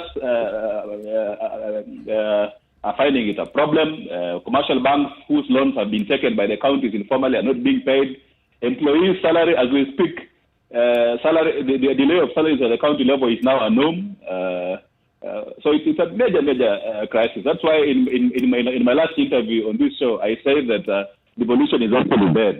We don't have devolution anymore. Devolution is nearly being barren now, as we speak. Mr. Wanyama, let me ask this question. Okay, the death of devolution I will put aside for the time being, but prior to COVID, were we not solvent? We as a nation, through the agency of KRA, were we not collecting sufficient funds to meet the needs that we have? I cannot say that, as I said earlier, I really can't say that Kenya has been solvent since 2017. And COVID is just a phenomenon which occurred the other day. Kenya has been insolvent from 2017 onwards. Because the delay to meet the obligations of counties is not a recent phenomenon. It is something which has been there since 2017, when the effect of the SGR borrowing, the effect of the Eurobond borrowing started manifesting itself in our books of accounts, to the point where now the National Treasury has been juggling issues. You have to borrow from point A, you borrow Peter and then pay Tom. So it's becoming a major crisis now. But it's been a crisis which has been slowly brewing. So you cannot attribute it wholly to COVID, even though COVID has also affected the way the national government collects revenue. But you cannot attribute the problem wholly to COVID. Are we saying, therefore, that all the monies that we borrowed and all the plans we had for this particular monies that we borrowed, which of course have given this wonderful debt problem that we now have, are we saying then that whatever use they were put to did not bring about the intended consequence? Because if they had, then I would assume our economy would be robust enough to be able to meet whatever financial demands that are placed upon it, and we would be able to meet the obligations that we have towards the people we borrowed money from. You see, that's a question for economists to answer, because from an economic standpoint, and I've been reading scholars like David Lee, what they have been saying is that, and consistently, is that the money which the national government has been borrowing is not being used properly from an economic standpoint. Investing in a huge infrastructure project like the SGR appears not to be giving us the positive effects that we anticipated. So it's turning out to be a white elephant. Instead, what is happening is that national government is digging in from its other sources of revenue to pay the debt which we incurred for the SGR. So you can see from that basic example that it appears most of these projects which have been done by the national government are not projects which are generating sufficient revenue streams to sustain our economic performance. So I believe that we do have a problem. So here we are, and there's a threat of county governments to go on strike now, Peter, and to say that because they cannot operate, they will basically down their tools. So what are we looking at now in terms of a situation? What would happen if there really is no money? Because we're not saying that it's a reluctance to pay, there's an inability to pay. So what would happen here? I believe it's not a threat to try and force National Treasury into action and opening up, because shutting down operations it's a tall order. There are certain essential services which county governments offer, and shutting down operations will jeopardize the public, and also put governors in a very, very precarious position. Yeah, I believe the best legal strategy will be to perhaps sue the National Treasury to compel the release of the money, because it appears that national government operations are still functioning a bit normally. The problems are in the counties. And from a deep financing perspective of devolution, national government keeps more than 150 billion shillings in its budget on devolved functions, so they can conveniently operate without experiencing some of these challenges which county governments are facing, or failure to provide services. Yeah, so it's a mess which counties must now deal with. Perhaps it has a political dimension. You can look at it even from a BBI perspective. The national government, despite that some governors are supporting BBI, what does it mean in the context of financing of devolution? Because if national government cannot finance 15%, what about 35%? Is it a political gimmick to hoodwink counties to support BBI?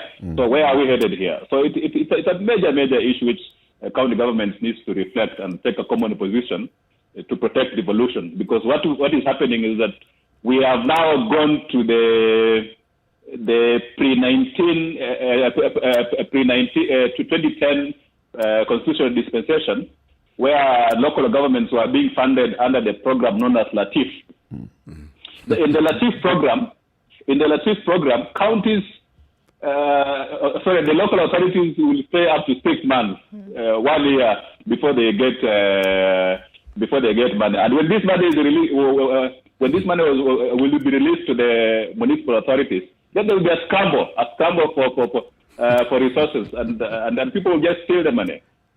So that is what is happening now with devolution. Devolution is dying, and as I said, we need to hold the last rights and bury devolution and implement something else, because we are not implementing devolution as conceptualized in the Constitution. That's what we're doing now. We're basically just going for matangas in the evening, waiting for the funeral dates to be announced. Anyway, just to clarify, LATIF here is a local authority transfer fund that was used in the previous administration. Peter, if you look at the attitude that then we see being displayed by the national government and the officers in the national government, does it speak about their own willingness to run affairs of the country, or to bring about a change in the way we run affairs of the country in terms of killing devolution? Because if it's possible to send 10 billion shillings in December to some 20 counties, and it's also possible to finance the operations of the national government, especially when it comes to salaries and getting the basics done, why would it be impossible to finance some of those operations at the county level, just ensuring, for example, that staff are paid? Is it so difficult?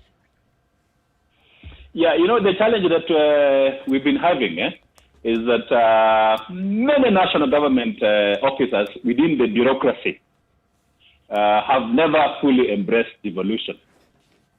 Yeah, from 2013, when I was advising the Council of Governors, we did a risk analysis on the challenges facing devolution. And one of the biggest challenges that we identified were the existence of officers that we call centralists. Yeah, persons who will do anything to concentrate power at Nairobi. And we thought that they will kill devolution in a different way. Yeah, we thought that they will kill devolution by frustrating governors without cutting the money. But then what is happening is that they have succeeded in killing devolution by engaging in a massive borrowing spree. Yeah, so the massive borrowing spree, you indirectly kill devolution because all you need is the National Assembly. The National Parliament, which comprises the Senate and the National Assembly, the National Treasury prefers to deal with the National Assembly. And what they do is that to get anything passed at the National Assembly, they increase the CDF allocation so that members of Parliament have an incentive to push through budgetary proposals and even ceilings, debt ceilings, which accommodate the National Treasury. So despite the recommendations of the Commission for Revenue Allocation, with respect to how counties are supposed to be financed, whatever proposals which go through, which have been passing are proposals which the National Treasury tables to the National Assembly. Now, this also has a problem because the Senate is too weak. The Senate is too weak to protect counties. There are certain documents which under the Public Finance Management Act, the Senate is supposed to approve. Even though one of these very critical documents is the document which provides for the ceilings. It's something which the Senate is supposed to approve. Yeah, but now we don't see the Senate coming out very strongly to say that they are opposing the increase of the debt ceiling. So the net effect is that the institutions at national level, which have been led by centralists, such as the National Assembly and National Treasury, so by adopting a policy of massive borrowing, they have succeeded in killing devolution indirectly. Yeah, and from the way things are, I don't see devolution recovering anytime soon, because at the moment, national government spends 70% of the revenue that it collects to pay debt. So the 30% is what is left to share. So the net effect is that there is going to be increased borrowing for national government to finance devolution. They have to borrow. And then this borrowing will attract certain obligations, including payment of interest, which the country cannot sustain. You see, with the declining economic performance, how are we going to pay this debt that we are going to borrow on a daily basis? So we are staring in a major debt crisis, which, as I said, will lead to the death of devolution permanently. Mr. Anyama, if I were to speculate that the role that I think Parliament is supposed to play is, well, among others, is a protective one. Apart from just representing the people who elect them, is to protect us from this very situation that we are in. And it appears that they've been complicit in the very actions that have brought us to the stage that we are in. So, would you, from just a legal perspective, say that what the Chief Justice proclaimed a while back, last year, in saying that indeed Parliament should be dissolved, well, the issue that brought it into being was something else, but given their participation in the current quagmire that we're in, would you say that that particular perspective would have been a justified one, that indeed Parliament should be dissolved because they have failed to actually perform their duties? Yeah, the Chief Justice has seen the former Chief Justice now has seen this issue in a real-time perspective by sitting on cases concerning division of revenue. And by him making that pronouncement, it's a very, very clear pronouncement, in my view, that the national parliament has really let down Kenyans. From a constitutional standpoint, parliament is supposed to provide the needed checks and balances to the executive to ensure that there's no runaway borrowing, there's no runaway corruption, there are no problems in budgeting, and generally issues regarding maladministration. But I can tell you that the National Assembly has really let us Kenyans down, with the Senate also participating in pushing through proposals that don't really seem to protect evolution. Yeah, I would actually also argue. Sorry, I would also argue that as we look at the individual members, the political players in the National Assembly and in the Senate, let's also look at the politicians who are heading our counties, and these are the governors. If, for example, the way you started by saying, if you look at those governors who are hook, line, and sinker supporting BBI because of looking at their own political expediency and their survival, it could be the same thing.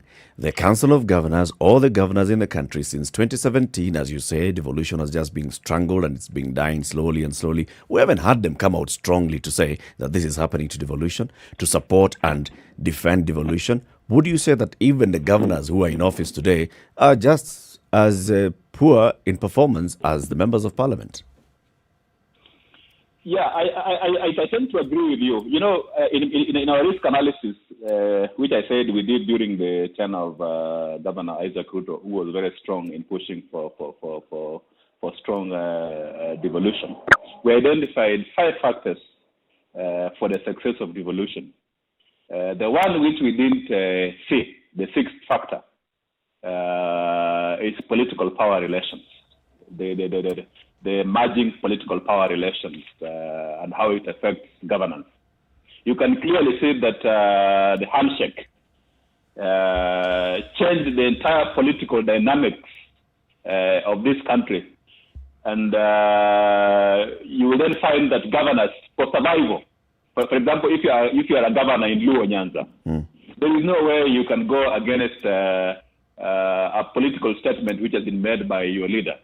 If you are a governor in central Kenya, there is no way you can go against a political objective by your leader. So to that extent, I can tell you that it also affected the operations of the Council of Governors. Yeah, because then governors who will support BBI will not then come out very strongly to push against policies of national government which undermine devolution. And that's a fact. And you can see that it has affected. You can now see, for example, the current chairperson of the Council of Governors. It's very difficult for him supporting BBI and then taking a position against national government. It's very, very difficult for him. To do that. So you can see that they have not been very strong in pushing national government to account in the same way Governor Isaac Ruto used to do, to push national government to account, push policies that favor devolution. And then the other perspective also, the other perspective which has made the Council of Governors very weak, is that at some point there was this war against graft, where the DCI and DPP were being used by certain persons at the national government to target certain governors. And the targeting was being done in the context of BBI. So that governors who had problems, 1 or 2 issues here, you have an interest which you have not surrendered, you have issues here and there, then you fear prosecution. Because the narrative then, and I can tell you that it was a deep narrative, is that they charge you in court, then you're removed from office through an order of the magistrate. So that will put a lot of fear also in governors.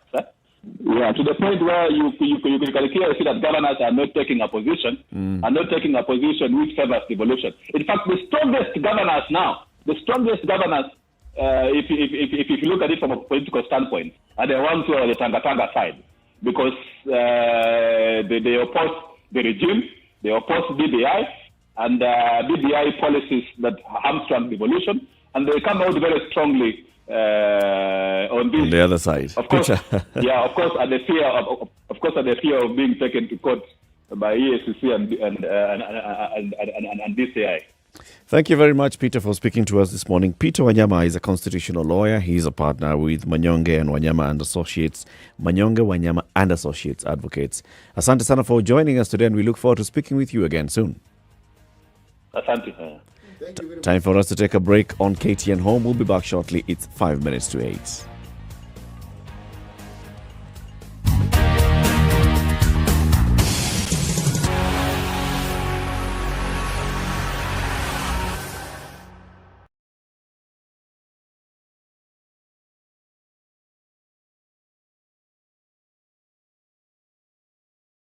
Mature, intelligent talk every morning. Spice up yourself.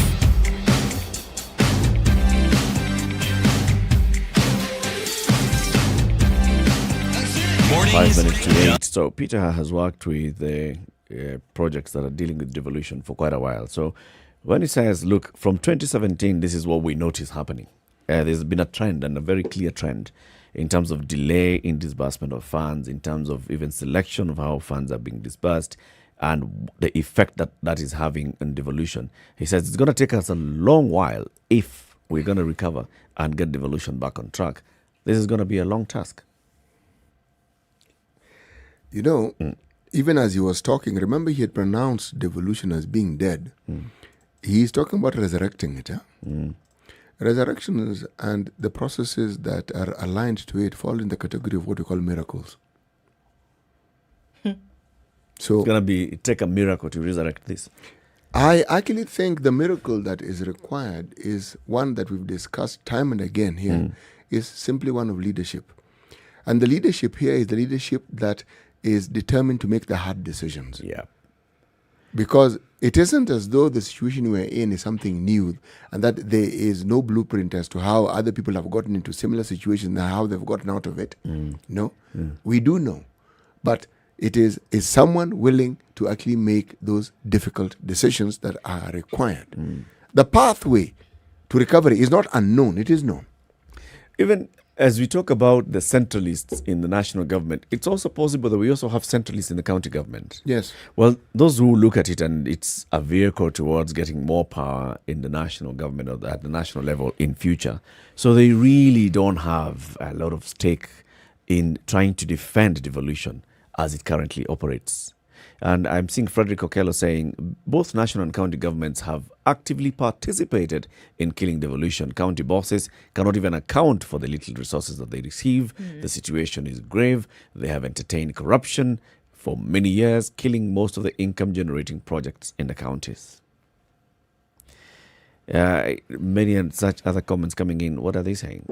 All right. The Kenyan Guinea says governors are victimizing health workers for protesting against their mismanagement of human resources for health, including harassing health HCWs, right? Healthcare workers. Yep. Yet the same Kenya governors want to go on strike against the national government. He says it's ironic, and that's Dr. Simon Kingondu. Becky says, she's talking about traffic, so this is another issue there. So here it is that the same thing that has come to your doorstep that you have complained about in terms of people going on strike. You see now where exactly this shoe pinches. And you saying that, well, that's the recourse that you can take in order to get some attention and something to be done. So you realize that something actually can be done if you peel back the layers. Something can be done. I honestly don't believe that we are in that Kenya's at the place whereby you say there's no money. Whatever. You don't believe that there's no money? No. I'm saying where you say that there's no money, and yet, the reasons as to why there are no money, you're not prepared to fix them, or you're not even prepared to proffer some kind of solution. There's an issue there. If there's not enough, because clearly the bulk of the money that you have is going towards paying debt, there's a problem there. You know, even the debt payment itself would not be a problem. Not really. If you balanced things well. If all this money, because it's a lot of money. If it was going for its rightful purpose, yes, right? Yes. Borrow to buy a shoe, buy a shoe. Don't borrow to buy a shoe and then you buy 17 belts. Yes. Or you buy slippers. You buy slippers. And then you say, what we meant was not shoe, we meant footwear. Yeah, it was footwear. But the slippers cost the same amount of money you'd have spent to buy 2 pairs of shoes. And we know very well that a pair of shoes can buy you, some pairs of shoes can buy you 100 slippers. We know this. If you look at the situation that we are in, I think there is no secret to how it is we got into this situation. So we talked about that. Let's talk about those that are owed by the county governments now. Next. Good morning. It's 8 o'clock.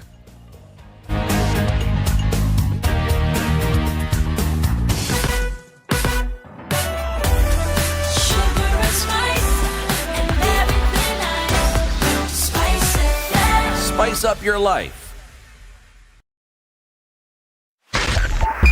102.5 Spice FM. Kisumu. Okay, so that's where that issue is. Let's start on Kiambu Road this morning, where it's been heavy and thick. Today seems to be the worst day from the beginning of the week, where traffic started to pile up from Monday. Kiambu Road now, I don't know. I don't even know if we can count how many lanes there are now. It's still not clear coming off Juja Road. Neither is it clear coming out of Eastleigh today. Coming out of Eastlands, very, very bad. Then joining with Pangani Road, Pangani area as you come off of Thika Road into the CBD. It's not moving and very, very heavy. We've seen this kind of traffic go throughout most of today. Coming out of Westlands, Kangemi going towards the direction of the what was roundabout. That is also moving very slowly. The bypass can be used, but even the bypass, there has traffic that traffic has been seen on the bypass as well.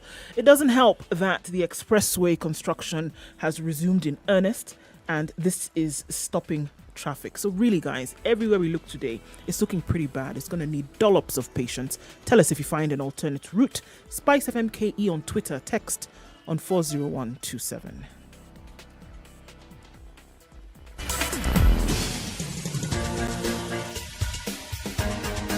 This is The Situation Room, the home of hard-hitting political commentary and penetrating insights about the state of the nation. This is a talk radio experience like no other. The Situation Room, a place for hard truths, debates, and elevated conversations. The Situation Room, witty, political, engaging, deep, controversial. In the room, we have C.T. Muga, researcher, academic, seasoned political observer, a fountain of wisdom in these politically uncertain times. Ndu Oko, Nigerian by birth, Kenyan by choice, communications expert, Pan-Africanist, a truth seeker and believer in people power, and Eric Latif, agent provocateur, the man in the chair, seasoned journalist, news hound, a man who believes in punching up, not down.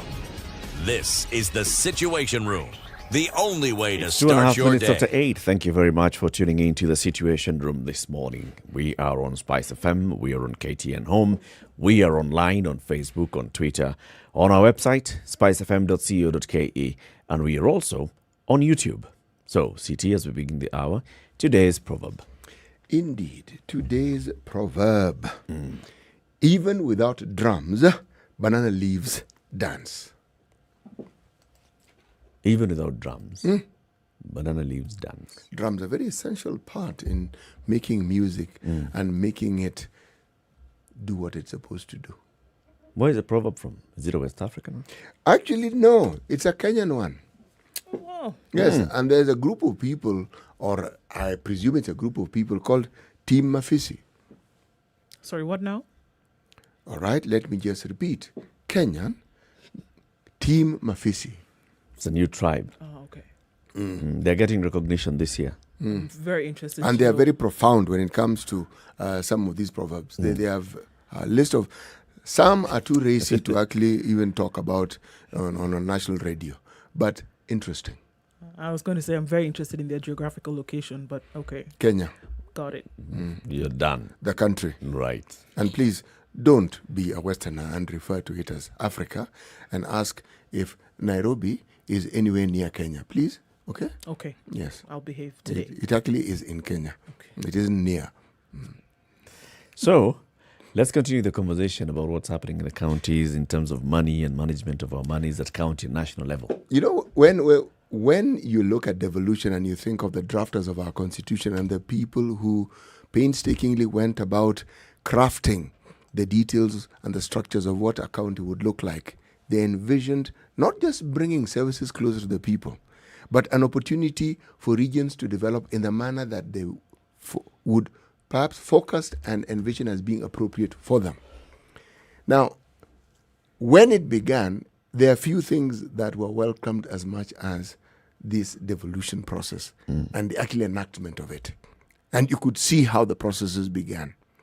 But the thing that wasn't envisioned was that the tales of war that would follow and the pain that many people who, among other things, thought that the devolution process was an opportunity for not only to do business, but to actually make money and grow rich. For many, the opposite is what has proved to be true. That even what they had has been lost in the process of simply trying to do business with the county systems.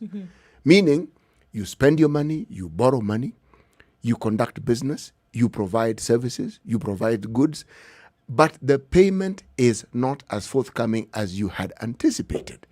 And there are people who've died from illnesses that have arisen from simply the anxiety that they have gotten to bear upon themselves while waiting to be paid by the county system. And these tales of war one hears right across the county system in this country. And then there are things which the county systems have said that they would do. And this is all before COVID. And many of them were stories that were told but were never fulfilled. It's like a mirror of what happened at the national level, where many promises were made, many projects were begun, but hardly ever completed. And yet, many years later, 10 years later, we still find ourselves in a position where the situation that we are referring to has become not the wonderful dream of the devolution process, but actually a nightmare of the devolution process for very many people. And it's a nightmare that promises to continue getting worse, not getting better. This is the story of devolution in this country. But the question that has also arisen is that what really has brought this about? Is it a myriad of situations, a myriad of decisions that were made? Is it the people who we have chosen to lead us? Is it their incapacity? Is it their lack of capacity? Is it the part that the national government is supposed to play in this that hasn't been played? All these questions require answers. And many of them are actually true, but many of them are not. But this is the situation of the county system that we have in this country and the net effect it has had on the people who reside within those very boundaries and those who do business with these same entities. So people have applied for tenders, won tenders, gone ahead and supplied services or goods to the government, and then they're not paid on time. No. Some of them have taken loans so they can finance the delivery of these goods and services. And loans have to be paid. Yes, they do. So it becomes expensive then, because you have to now borrow from Peter so that you can pay Paul as you wait for Mary to pay you. And when Mary pays you, money is coming many years down the road, right? Yes. There's that whole issue. As we were talking to the lawyer Peter Wanyama, he said this kind of delays in disbursement of money also perpetuate corruption, because then you find these vendors, those that have access to the chief finance officer, those that have access to the governor's office, those have the ear of the spouse or the children of the governor, such kind of things are the ones that are going to get paid first. So there's corruption already now that's being pushed with this lack of financing of the counties. There's corruption that is being pushed with the delayed payment of vendors, because then now vendors have to scramble and find what do I need to do to make sure that at least I get the money, I pay off the loans, even if I'm left with nothing. I remove this headache off my plate. This is what's happening. There's also the other side that we don't talk about, which is some of these vendors and organizations, how did they secure the tenders? It is right out there. It's unspoken, but we have to speak about it. There's also corruption in how you got the tender in the first place. And then there's corruption in how then you also get paid. There's corruption in how when your money gets delayed, because you're there, you're thinking, I spoke to CT and CT works in the county and he got me this job and therefore we did the job. And now I'm going back to CT and CT because I already gave CT upfront his 10%. Now he's no longer bothered. So if there was corruption from the very beginning, at what point now do we start feeling sorry and start feeling, okay, you are owed this and this is your due? I mean, you Just did, throwing the cat among the pigeons. sure, but I mean, at the end, look, at the end of the day, I'm still going back to that original thing: is that a job was done, and a process was carried through. Why is it then that payment is the bottleneck? Is it that money was never allocated in the first place? Were you hoping that it was going to come sometime along the way when the job was being done? This person or this individual, this company has delivered on whatever it is that you're asking them to do. Why then is it always a problem when it then comes to paying for these services? Why does it take so long? You start asking many questions. Why then? Is it that the funds were available and someone has decided to divert them for a particular period of time before they then pay? Why is it such a problem? Everywhere you go, is there a deliberate effort to kill the operations then of these entities around the country? Is there? Or is somebody pulling the strings and saying, actually, you know what, don't pay. Then only pay when I say. Because we do know that sometimes these payments are made. Is there some push and pull that's being done in some places or to some individuals? Sometimes this money actually is paid. And some people go smiling to the bank.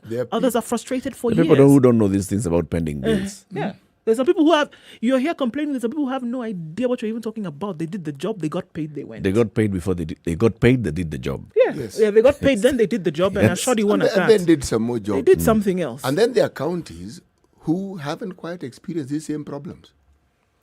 And when you ask, one of the answers that I got was that many people, when devolution began, did not get into the process of bothering to find out how it is you actually raise invoices and get paid and get reimbursement.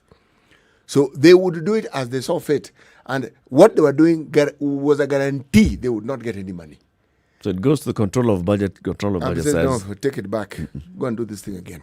So people who knew what was required would actually follow procedure and they would get money. Those who didn't, or unemployed people who didn't know the left foot from the right toe, would, they would make presentations that would keep coming back. And so they would say, we're not being paid. And yet, they didn't know what it is, or they had people who didn't know the process that. So internal processes, by the public officers in these counties, are the ones that are just basically causing the delay. Yes, money is there; it has been appropriated, it has been it's allocated, actually genuinely it's available. Yes, but the process. Even when it comes to the paying of vendors, when you do your investigation, one of the things that I found was that they were, for instance, they were told people who are supposed to be paid are people who've been owed money from an earlier time. Isn't it? This year. But because of vested interest, people will present lists of people whom they know they need to pay because they have vested interest and they will be current. It would be sent back. This is not what we asked for. What I want you to do is this, and the other. Now, you see what happens? When all these delays take place, people don't get paid. That's the net effect. They don't get paid. And more people are then getting... The numbers just are added on. Keep and the government also has deadlines, by the way. We will be paying by this time. So if you choose in your wisdom to actually select a time of your choosing in which to seek payment, you will not get paid. You know, all this was long before COVID came into being. We even knew it existed. When there was money to actually give to counties. So what is the problem? Oh, no, it isn't one problem. This is the whole thing. Many. That's what I'm going to just list it. Is it that there's no money? There are many. Is it that there's corruption? Is it that there's somebody who's pulling the strings and doesn't want this thing to be done in the way in which it's supposed to be?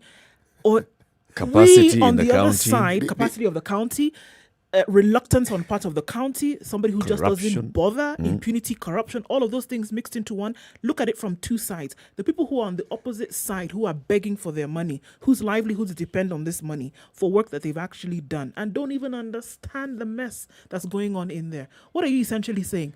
Don't do business with your government. You don't do. One of the things that I must continue doing is I must encourage you to ask questions, because I've never found anyone who asks questions and then answers the same questions as profoundly as you do. Thank you very much. You're very welcome, because you asked a question and then proceeded in detail. Thank you. Yes, it was lovely listening to you responding to that question. I followed you because now you ask questions sometimes with the answer in mind. So here it is, because that's it.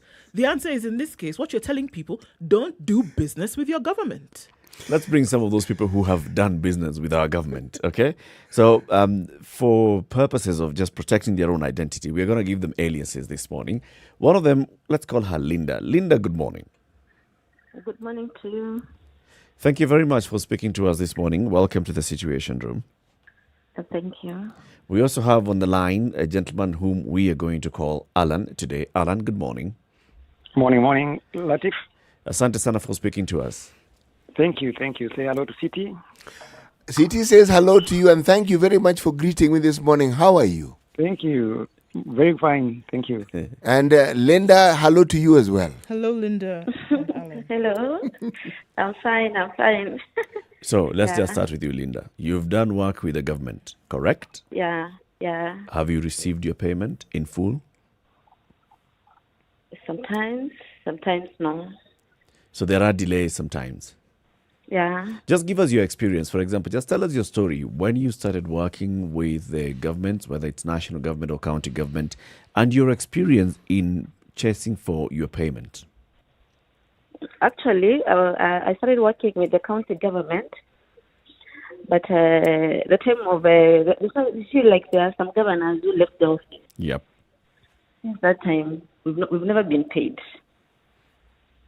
So the new governors came in, and they keep on saying, we'll pay. But they come with their own people now. So they'll start paying their own people before us who did their work before. So is it because they consider that you're the people who belong to the previous governor, or is it just that they just prioritize their own people? Sometimes you get these jobs, you don't even know the governor. You only see him on TV. Okay, so who do you know? You just go there, look for jobs in the procurement department, and you get jobs. Wait, Linda, you are walking by just like that person at KEMSA? No. You must be qualified. Okay. Then you can go there for like 1 year or 2 years looking for a job. Then sometimes maybe they just decide to say, una amesumbua sana, let us give her one. Okay. And then now getting paid is a problem. How many jobs have you done so far with the county governments? How many different contracts? I did 2. And on average, how long did it take before you got paid? One, it took around 6 months. The other one, I've never been paid up to date. And when did you do this job? This one that you've not been paid until now? That was after the first election when the governors came in. What year are we That should talking be like about? 2013, 2015. 2015. Wow. Okay. So how does this conversation go when I'm sure you visit the county following up on your payment, or you make a phone call to the person involved when it comes to paying you and you say, well, I'm following up? What do they tell you in terms of, the delay now? This is the 7th year now, 2021, 6th year. 2015 to now. Yeah, 6th year. What do they say? Like right now, when you go there, maybe you're being told, you see, the people who you are dealing with, they left. We will look into your file. You see, when the governor comes in, he comes with new people. Yeah. The ministers and, everybody. So the ones we worked with, they left. But not everybody is changed, Linda. So I look at it this way. The governor comes in, there's a new deputy governor, there are new CECs, there are new chief officers. But below that, the others are public servants employed by the County Public Service Board. Yeah, but... and those are the ones who sign, for example. Those are the ones who work on your file. Those are the ones who pass on the file from this point to the other, who certify that you've delivered your goods, until the point where maybe it requires this political appointee's signature. The civil servant has not changed. That's the same civil servant. Yeah, that's not where the problem is. The last person to pay you, who is a political appointee. I see. And so they just keep taking you round and round. Do you get a feeling that if you offered a bribe, you probably would get paid? Yeah, but like this is a job I did. It's not like I'm getting money for free. But you see, the problem with these people, they think if you did a job for 10 million, they think that 10 million, it's all yours. You did nothing. You're just being given 10 million. Yes. ulifanya kazi na hiyo 10 million, let's assume maybe 7 million. Then there's VAT. So your profit could be maybe like 1.5, maybe 2 million at most. Before you got that job, maybe ulisalimia watu kidogo kidogo. So kuna expenses. Yeah. So I feel like if you give them money and it's been like 7 years, then you've lost so me, I everything. just decided to let go. So I went to parastatals. So you basically just wrote that off as bad debt.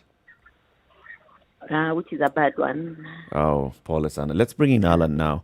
Alan, give us your own experience as well. How often you've worked with county or national governments or parastatals, basically just public entities, and your experience in terms of getting your payment. Thank you so much, Eric.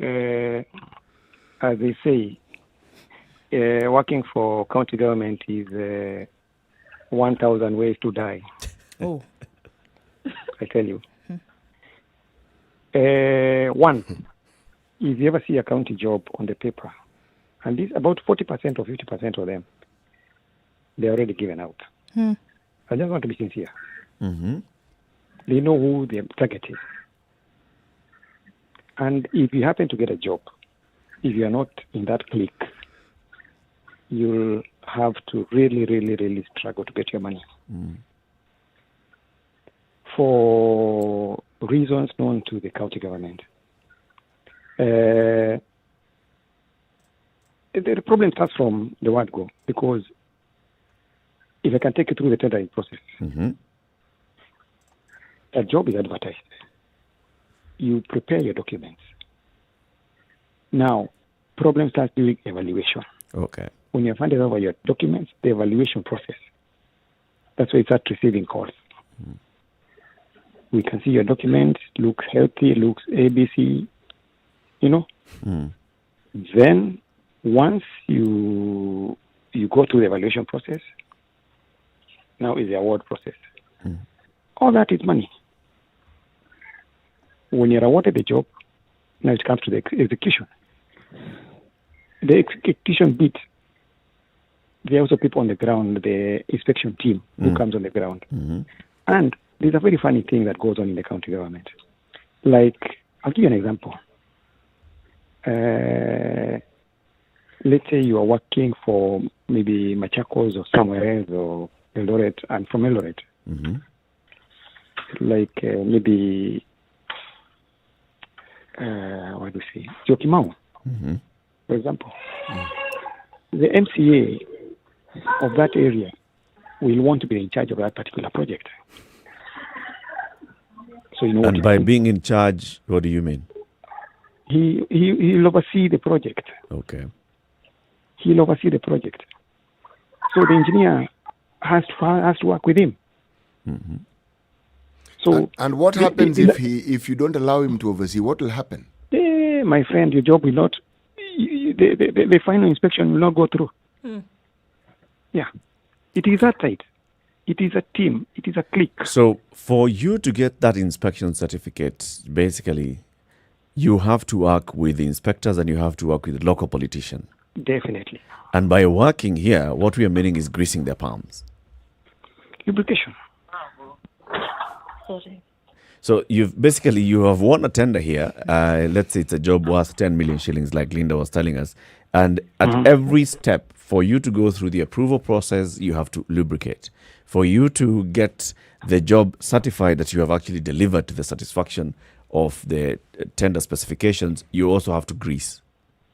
You have to. And now that's the execution bit. It comes now to the financial bit, right? Whereby you've written your invoices. And sorry if your job is supposed to be invoiced like three invoices. So every stage of inspection, you have to do something, definitely. Okay, so then all this happens and you go through this unfortunate having to pay here and there.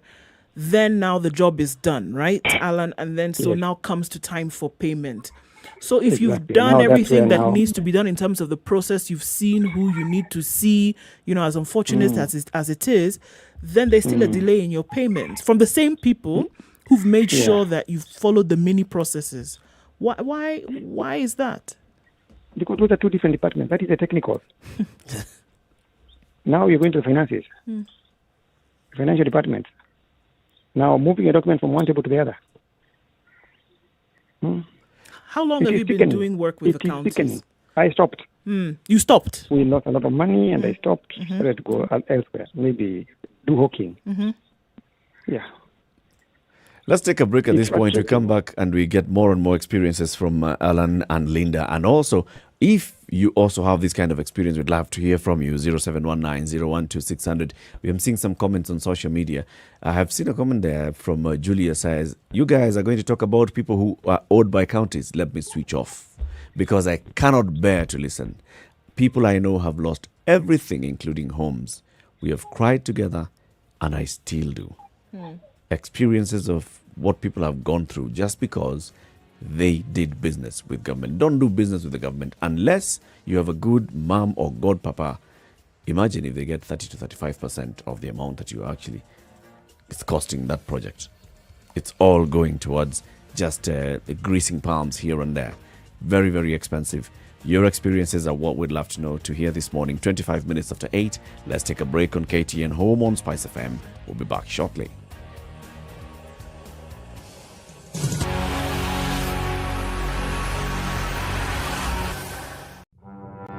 Have you seen them? Am I lying? Yes, it's a very nice outfit, I must say. Good Thank job. you. Asante sana. The compliment is well received. Good morning and thank you. Everyone in Wasingishu was asking me what channel is Spice FM. 96.7. Tell them that, right? Yes, now they know. Thank you. It's a pleasure to be here. Pleasure to have What you. a beautiful studio, my friend. I've been to other radio stations, but I've never seen anything like this. Thank you, and it's very nice to be in a modern studio. Absolutely brilliant. And I have to say, it's a very cool ambiance here in your radio room. Just for our listeners, I think it is below zero in this room here. Very Swiss temperatures. All right, so we're still looking at cloudy conditions in Nairobi this morning at 17 degrees, going to a high of 24 today. Nyeri is mostly cloudy at 17, highs of 21. The low will be 13, getting a bit cool in Nyeri. 15 degrees will be the low in Nakuru. It's mostly sunny at the moment at 19. It's also sunny in Eldoret at 19, highs of 23 and lows of 16. 19 will be the low in Kisumu today. That's what it is at the moment, going to highs of 26 and sunny conditions at this time. It's also sunny in Kakamega at 19, highs of 27 and lows of 17. It's mostly cloudy in Mombasa, 27 degrees, highs of 30 and lows of 24. The high is going to be 30 in Malindi, where it's mostly cloudy at 27. Light rain in Kampala at the moment, highs of 25 and lows of 20. It's mostly sunny in Dar es Salaam this morning at 27, going to highs of 30. 23 will be the high in Johannesburg and mostly sunny at 18. It's partly cloudy in Lagos at 26. The rain seems to have stopped for some time. 32 the high and lows of 24, where in Kinshasa it has begun raining at 30. That's what the high will be, coming down to lows of 23.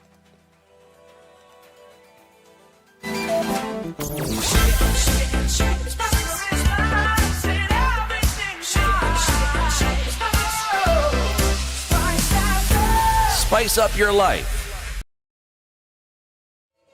Okay, so are we looking at crazy traffic? Yes, we are. Jogo Road is crazy, heading all the way to the stadium, all the way from Hamza. And then you get onto Landis Road and it's very slow getting into the CBD this morning. So approach knowing that you might be there for a while. It's not getting much better on Mombasa Road outbound. Past General Motors, it's all right. But then you have to get from Mlolongo to General Motors, and that's going to take some time. It's already backed up. It's also...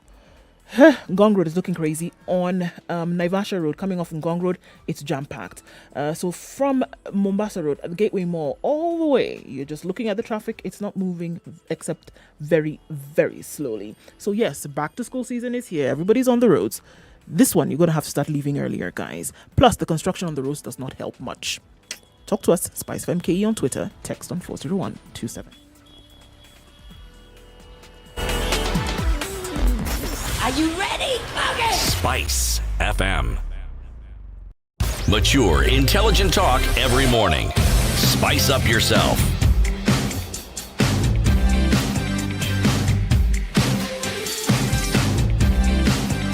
Mornings done right. 94.4 Spice 29 FM. minutes to 8. This is Kenya's biggest conversation, the Situation Room, broadcasting on Spice FM, on KTN Home and online. This we are casting a spotlight on the issue of pending bills and doing business with government. We have heard very many stories. We've read about them. We know people. We've heard of people who basically did business with government. They did not get paid on time. They lost and they have incurred heavy losses. Today we are speaking to two such contractors.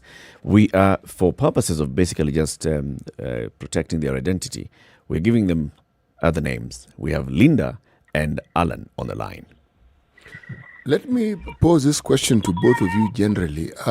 First of all, I don't know, because it isn't as though you've died, so I can't express condolences, but clearly your businesses have suffered. Now, Sure. Is this suffering that you know other people have gone through? Or do you know of people whose situations have been worse than yours? Yeah. Please go ahead and expound on this, Linda. I know a friend of mine, Yes. He used to work in Mombasa, with Mombasa County. Mm-hmm. And he did some job there. It was a construction. Now, time to get paid. He was not paid. He had taken loans. And auctioneers came. So his car was taken. Wow. Stress mingi. He could not even handle the stress. He died. He killed himself. How much was he expecting to be paid? How much was he actually claiming from the government? Around 120 million. 120, and he had financed 100% of this through loans. Yeah. And But what responses was he getting from the government? I'm not sure because he just kept on telling me they've not paid him. But he was paid only the first certificate, which was around 10 million. So akalipa madeni kidogo. But now the second certificate and the final certificate, he was not paid anything. Yet he completed. Alan, what's your experience? I think there are some counties that are quite notorious on this. Mombasa being one of them. Machakos. We've had many. We've even there's a contractor was given classrooms, I think, in Machakos County. He was also auctioned, and later he died. Just building classrooms of 1.2 million. He had invoiced 1.5, but he never got his money. Many people have been auctioned.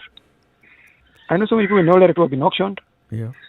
You do your job, and you're not paid. And you see, you borrow your money or from Shylocks or these circles, expecting to be paid in time.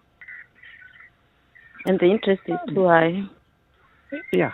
And you see, it's supposed to be an invoice. Once you raise an invoice, it's supposed to take 30 days for you to get your money. But it goes even for 6, 7, 8 months. Yeah. Do you know of people who've probably been owed money not for even 6, 8 months, but for years? Yes. True, City. So we've seen this matter going all the way. Sorry, go ahead. Let me tell you. Now, even parastatals are taking the same shape. There are some parastatals who are behaving like county government. Yeah. So contractors are really suffering in this country.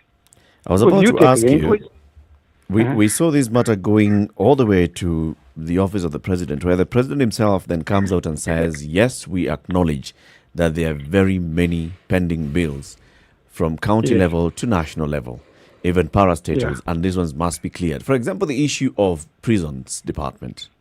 And the prisons department now coming up to say we are clearing and checking whom we owe and the correct invoices that have been brought in. I can see a comment here from Winston who says, apart from counties, the president last year ordered prisons to pay all outstanding suppliers. Sadly, 1 year down the line, this has yet to be done. So with this order from the president, did you see some sort of movement? Was there some improvement in terms of how long it's taking now to get your payment processed? No. Those are just stories. That's theory.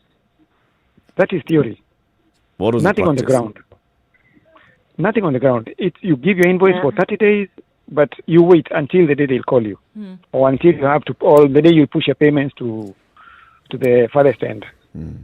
Do you think, from the experiences that both of you have had, Linda, you talk about you having given up on a payment that this is the 6th year now. You've given up on that payment. Do you ever wonder what happens to those funds?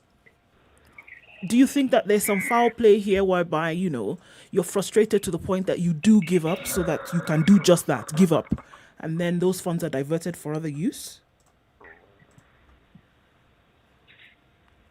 Linda? I've never thought about it that way till I saw somebody being paid for services that they've not done in Kemsa. So it's possible. Somebody else can be paid your money. Yeah, somebody else can be paid your money.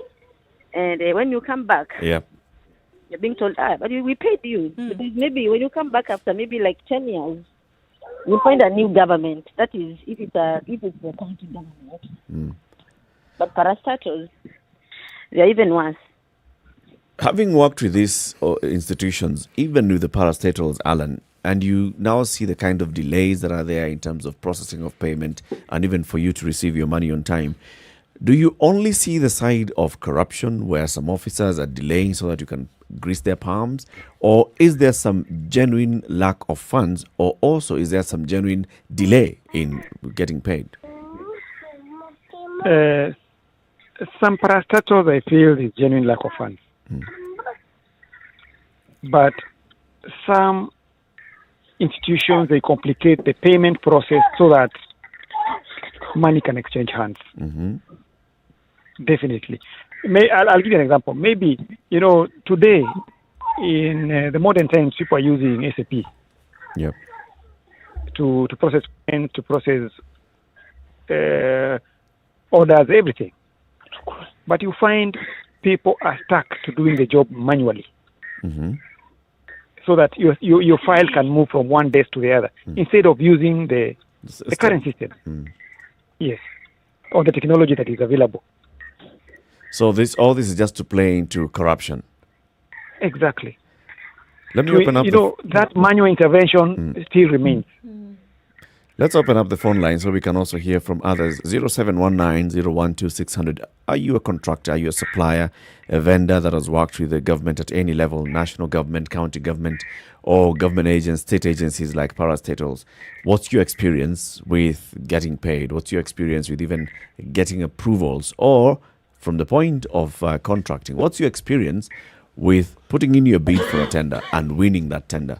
So, Alan, for example, you've given us that very good example of where at every level there's somebody who is waiting with a basket saying, weka kitu kidogo hapa, then you move to the next one. So why participate in this process in the first place if you can just see it's all planted with corruption here? Alan, let me tell you, Latif. It's because of scarcity of jobs in this country. You don't have to do something else, but you find yourself, this is your career. This is your lifeline. Yep. You have to continue doing this job. And let me tell you, it's not only us. I can give you an example. The other day we went for 2 years ago, we went for a KPLC site visit. It was in Moranga. Do you know 50% were Chinese? And it was only a 70 million job. More than half of those who wanted to participate in this. We were all like 30 companies. Almost 50 to 40% were Chinese. It can tell you where this country is heading. And they were being paid on time. Did they get the job? Did they get the job? Okay, so if they got the job, were they paid on time? Now, we don't know whether, because we don't know what the response was, but during the, you do a site visit first before you quote. So that's what I'm saying. Like 50% were Chinese. And this is only a 70 million job, worthy job. Meaning the scarcity of jobs everywhere. Let me ask this question, Alan.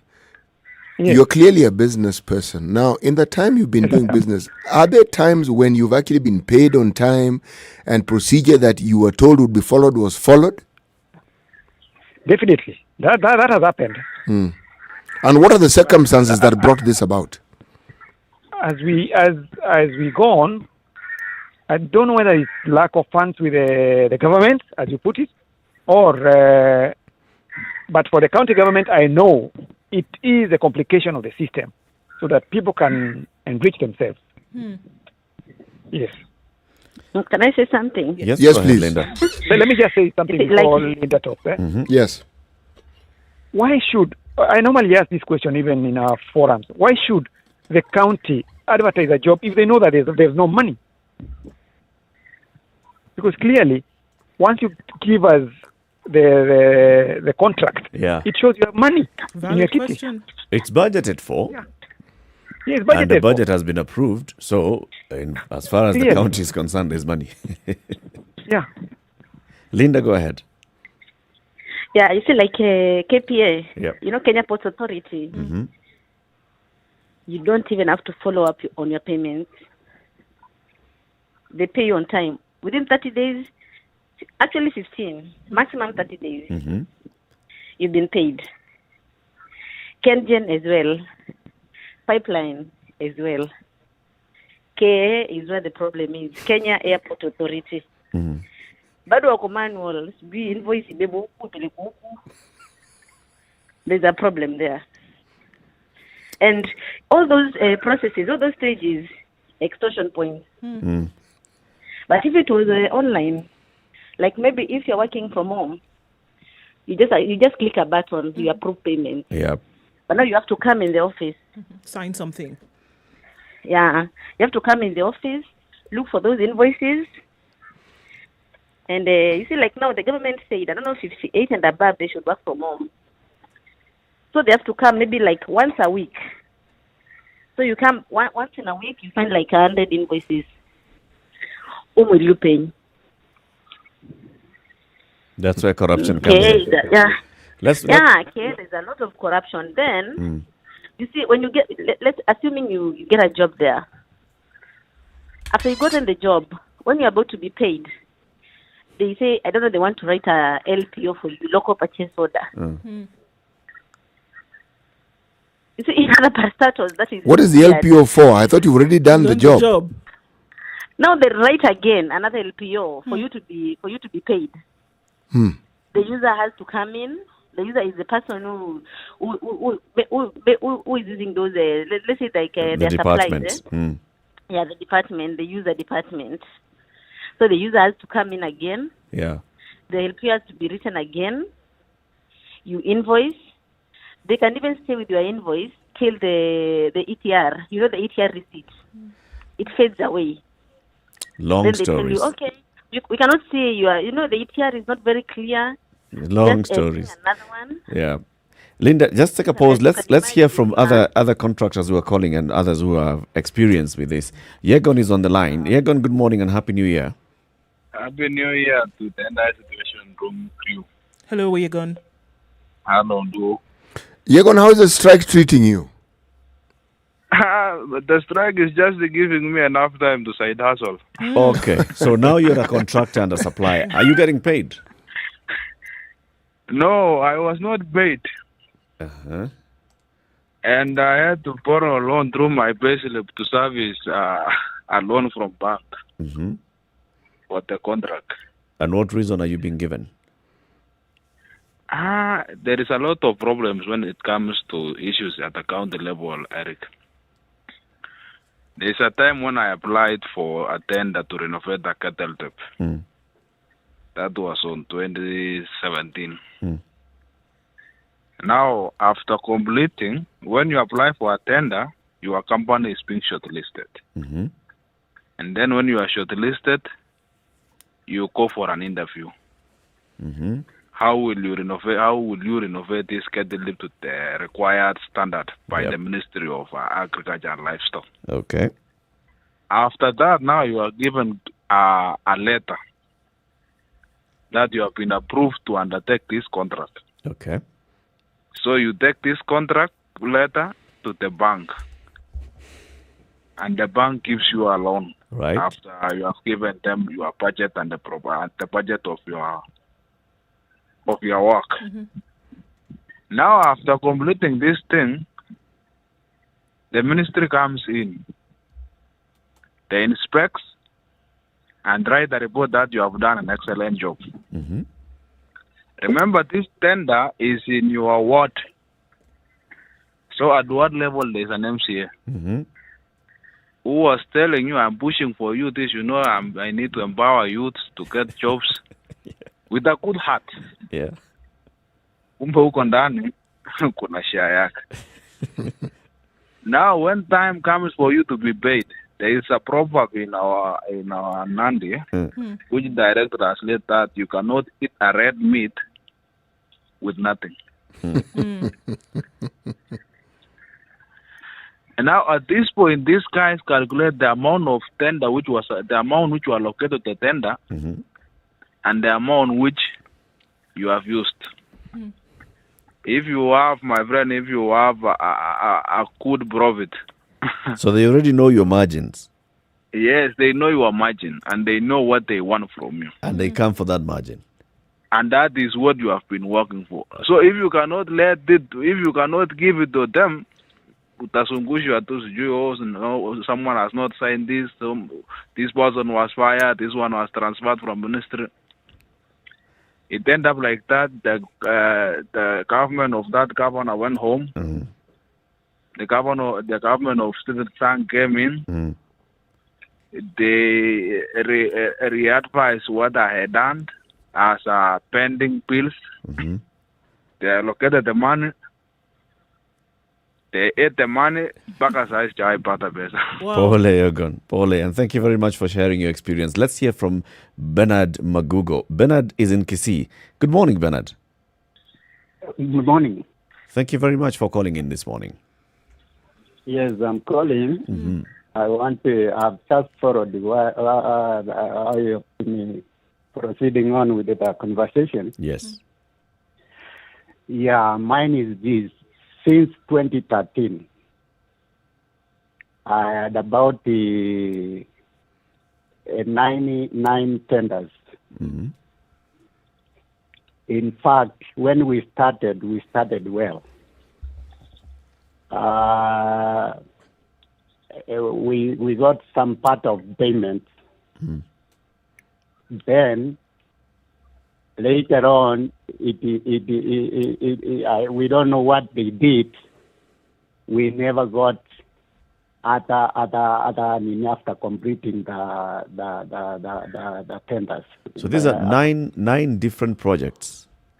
Yes, 9 different projects. Out of those 9, how many have you been paid for?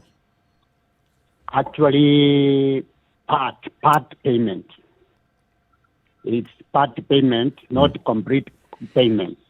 How many of them? So how many? Each of those 9, you've received a partial payment. Yeah, like 3.7. Hey. Like one tender now, I had was reading 9.6. Another one was reading 2.7. Another one was reading 6.8. Actually, when we started after inspection, that you are going to be paid. Yeah. They come, they inspect, then they wanna kuandikia foja, so that you are going to be paid. Somehow you are told pesa itatoka treasury. And so, do you think all these excuses are genuine, Bernard? From where you sit, I mean, you work in this, you walk into the corridors of this government. Do you think that when they tell you it's because of delays with disbursement from the National Treasury or somebody has been transferred, do you actually think this is genuine? It is not genuine. Actually, it is not genuine. I'm giving you some other examples. There are some people who are claiming, like me, I'm sick now. There are others are dead. Yeah. Because of this pressure. Yeah, madam. In total, Bernard, if you don't mind me asking, how much do those projects, how much are you owed? Like it is. Sorry, Bernard has dropped. We hope to hear back from him.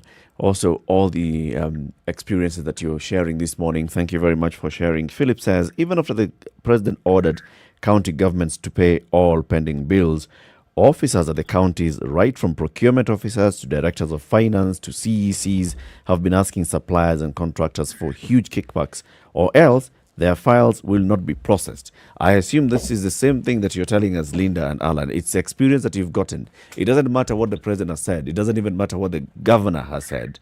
You'll still have the same problem when you go to those offices and find the public officers. Yeah. That is well put. Is there any mechanism that maybe you guys have come together as suppliers, as contractors, and said, we have supplied to this particular county government and all of us are owed, so we have come together as a group and this is what we want to do to ensure that our plight is addressed? Is there anything like that? Any such organization? Eric, they always mold in every system. And no matter how hard you try, I think we've only tried the legal way. And the legal way takes time. I have one of 2016. Up till today, I've never gotten my judgment.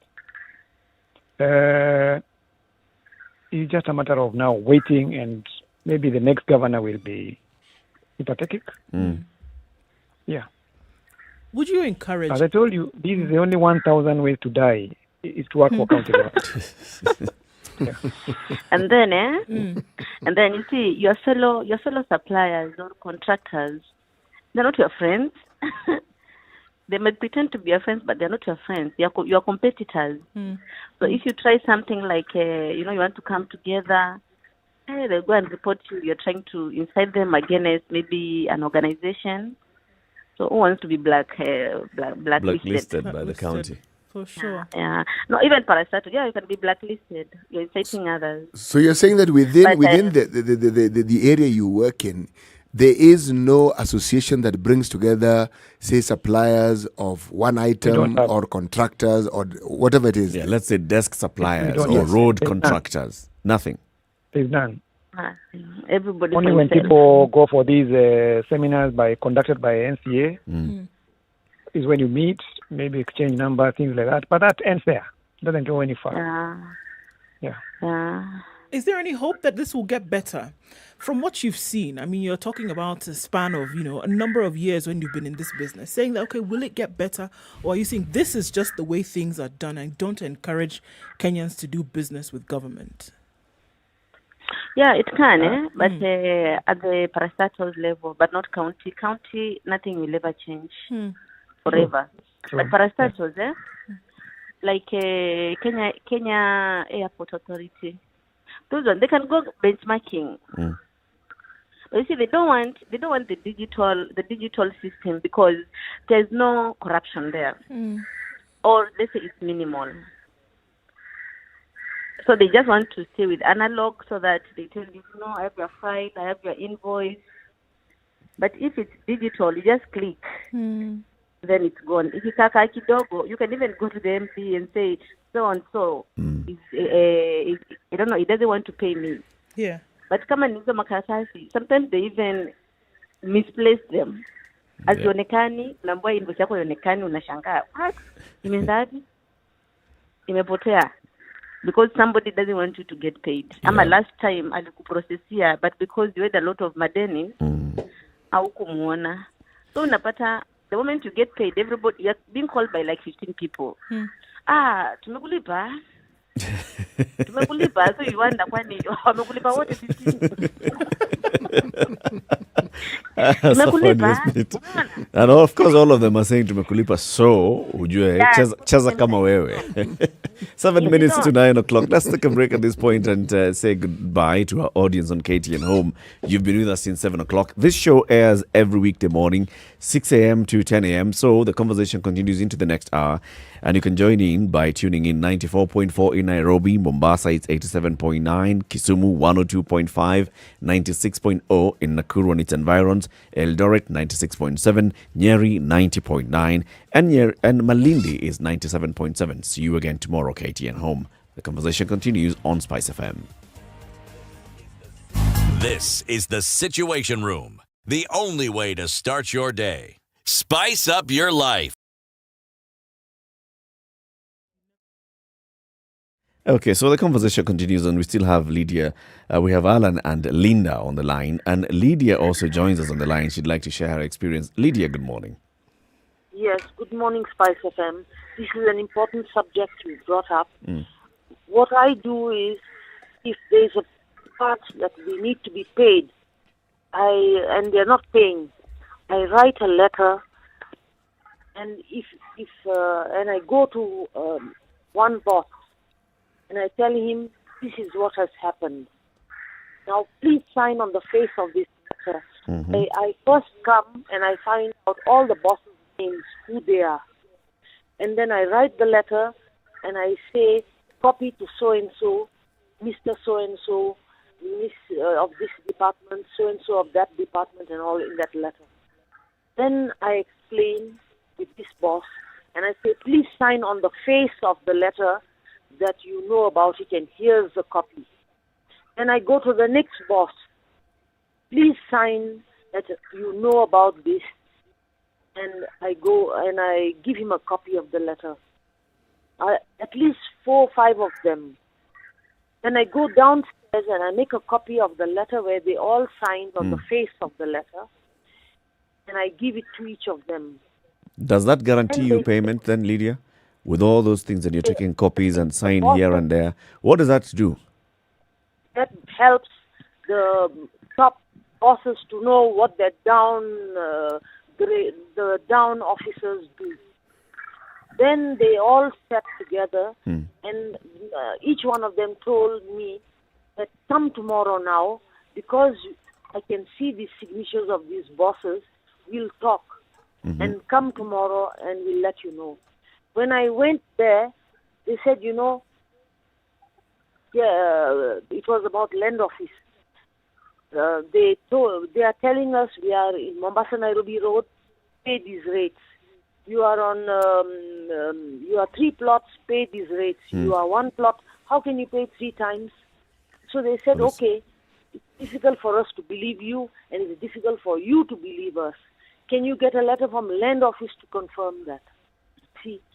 Then I went to the lawyer and I said, please, I'm going to be your messenger. It's a back and forth. But Lydia, were you supplying or were you seeking services?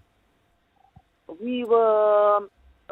It was them charging us, but it's a similar process.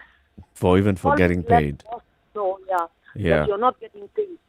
True. It's a similar. Let the head bosses know how the lower part has are doing. Let's hear whether Alan and Linda have tried this. Alan and Linda, have you tried like using that kind of approach where you go to the higher person and say, I have already lodged in my application, or I've already sent in my invoice and I'm not getting paid? And what kind of response do you get? Eric, you can't force somebody to sign your document, definitely. But we've called the CES of the county government. You go around, you get their numbers, you call them, and they'll tell you as soon as we get the funds, you'll be the first one to know. But that ends there. That's a promise. Yeah, you now wait for the national government to announce that we're giving 15% to that county. Then you start chasing your payment from there. Poleni sana. I want to thank you very much for joining us this morning and for sharing your own stories. We know you said it's a difficult one. You know of people who are your own friends, acquaintances, who have gone through worse, depression, even others who have taken their own lives. Poleni sana, and we hope that this can then improve. Yeah. Thank you very much, Linda and Alan.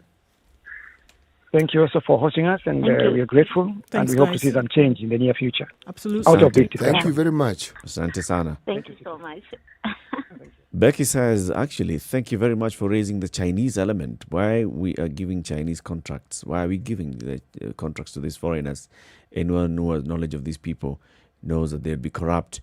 And seeking employment is another headache. In fact, not just now seeking contracts. even going to these offices and you want to get employed, they say it's also another process altogether. It's corruption. You pay so that you can get an interview. So it just sounds like it's not an issue here of saying, corruption is perpetrated at in the governor's office or in State House. It's even below. Everywhere. And it seems like it's not going to end, because if it does end, there are individuals who will stop enriching themselves, and they're not about to let that go. Yeah. And they also know that they're holding you where it hurts you most, because you want to make a living. Even if you don't take up that contract, somebody else is going to do the job. So you're caught up in that place where you're thinking, so what do I do? Do I just risk it?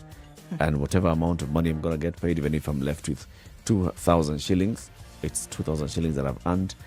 Difficult positions and all. Thank you very much for sharing your experiences. Good morning. It's now 9 o'clock.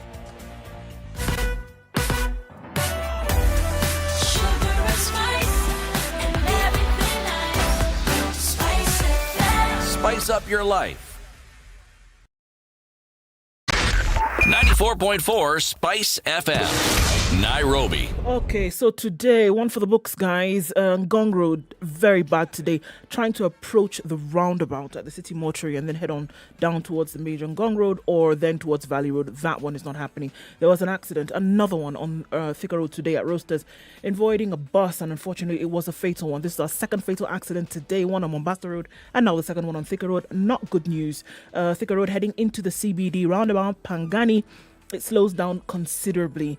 There are quite some accidents on Thika Road today. Everybody's in a hurry to get out of the traffic.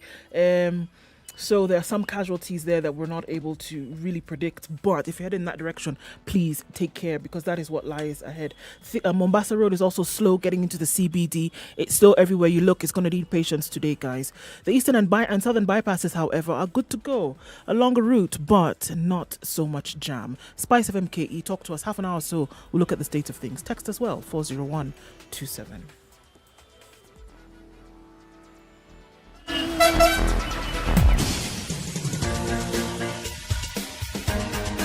This is The Situation Room, the home of hard-hitting political commentary and penetrating insights about the state of the nation. This is a talk radio experience like no other. The Situation Room, a place for hard truths, debates, and elevated conversations. The Situation Room, witty, political, engaging, deep, controversial. In the room, we have C.T. Muga, researcher, academic, seasoned political observer, a fountain of wisdom in these politically uncertain times. Ndu Oko, Nigerian by birth, Kenyan by choice, communications expert, Pan-Africanist, a truth seeker and believer in people power, and Eric Latif, agent provocateur, the man in the chair, seasoned journalist, news hound, a man who believes in punching up, not down. This is The Situation Room, the only way to start your day. 9 Spice FM, you've got something good. So, Lasanjo Matthew says, I qualified for a job only for my LPO to be awarded to another company.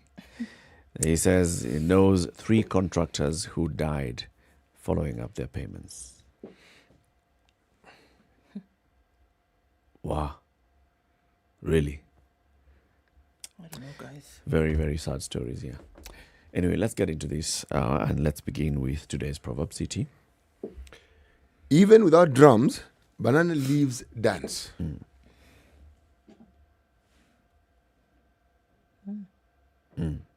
You've paused. Yeah. There's this dramatic pause that both of you have. Are you absorbing what I've just said? I've absorbed. You have, okay. Yeah. There's someone who's commented and said, this one is interesting. I'm waiting to hear what it means.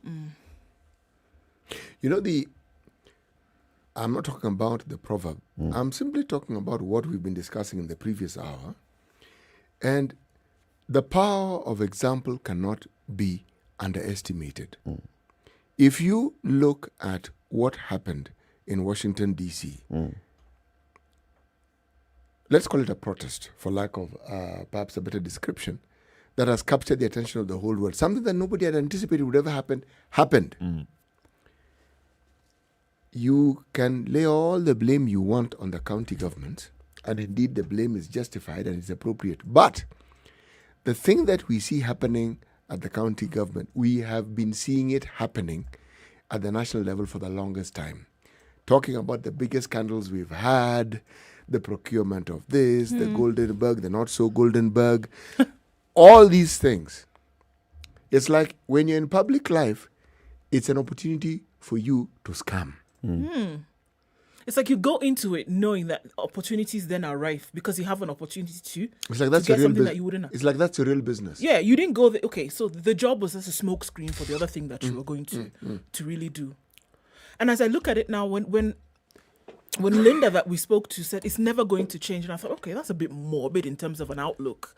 But it's a cash cow for so many people. But ask yourself, when someone gets to that conclusion, what do you think they've seen? Yeah, she must have seen hell because it's not. There is nothing you will do to convince her that this thing is going to get better. As far as she's concerned, county, no matter who comes in, because at the end of the day, it's not just the boss on top who's making the decisions. The very workings of the system, everybody at every point is thinking about how they're going to get something for themselves. In fact, it's not going to change. You get the impression that when certain people are employed within government, that is their side hustle. Yes, the government job is a side hustle. That's a side hustle. The real job is scamming, making sure that you profit from the very duty that you'll be already being paid to do by ensuring that people who come into that system pay you. So then are we really not, then folks are void of conscience? And here I agree with Mohammed of Mwakijembe, who says, here there's a problem because how do you see somebody, father of children, mother of children, coming to you every day, crying, please pay me my money. I've taken a loan, right? I have paid interest. People are coming for me and I've done this job. I've completed to your specifications. You've come, you've overseen, you've surveyed. I've done it right. But you still won't pay me. Meanwhile, apart from just even trying to get some of that money which is owed to you for themselves, sometimes it's awarded to somebody else. They frustrate you to the point where you give up. What happens to that money? They line their own pockets with it and say they've paid CT, they've paid Eric, but then how many people have told us this morning that people have killed themselves because they didn't get what was their due? Auctioneers are coming for them. Meanwhile, somebody owes you millions in the name of the government. Yep. And the government is just not moving. Christian is on the line. Christian, good morning. Good morning, guys. Good morning, Christian. I was calling more to offer a solution to this than my own experience, yeah? I don't understand why county governments need to handle cash from treasury. In the sense that if any of you went to a Kenyan high school, at the beginning of the term, if you're in boarding school, you're given pocket money by your parents. Yep. So you're given 300 shillings or 400 shillings, whatever it was. Now, there were kids in school who would not manage their finances properly. So by the second week of the term, these kids are flat broke. Now they start getting into trouble. They're not paying, they're stealing, they're doing this, they're doing that. It's kind of the same situation we have with county governments. Everyone is given money by treasury, but people do their own things. In high school, how it was solved... It's kind of different, actually, Christian. There's an office called Controller of Budget. Fair enough, let me just finish. It's like giving the money to the bazaar on your behalf. Yes, but now... That's what needs to happen on a different scale. It needs to be given in terms of credit. So county governments, in my opinion, should be given credit. They don't need to be given the cash.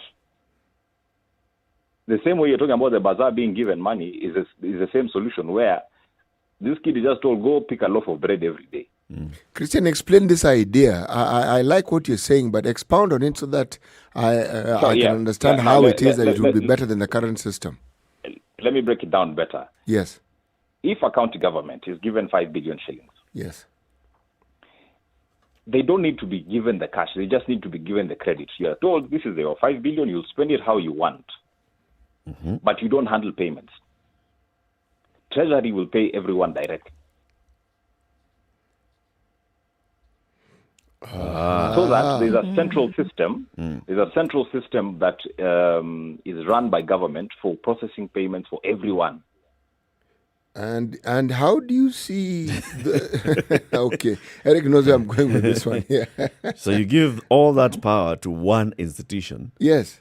Those are the ones who are Yes. going to be looking at, And they're going to be better. So you have an LPO, then you have all the certificates of completion, and then now you have an invoice and verification of all that done by one, and clearance of the payment done by the same one. Exactly. So the Treasury doesn't even need to open a regional office everywhere. This can be done online. But but we had that system, Christian. IFMIS. Yes, we had that system where payments were done by the government. When we didn't have devolution, that's how things were done. Unless, of course, you're working for the municipality. No, I think IFMIS, I think, was more of an internal government-to-government, management system. I don't really think it involved paying suppliers. It was an in-house thing for government. It pays. It paid vendors. So all I these think things.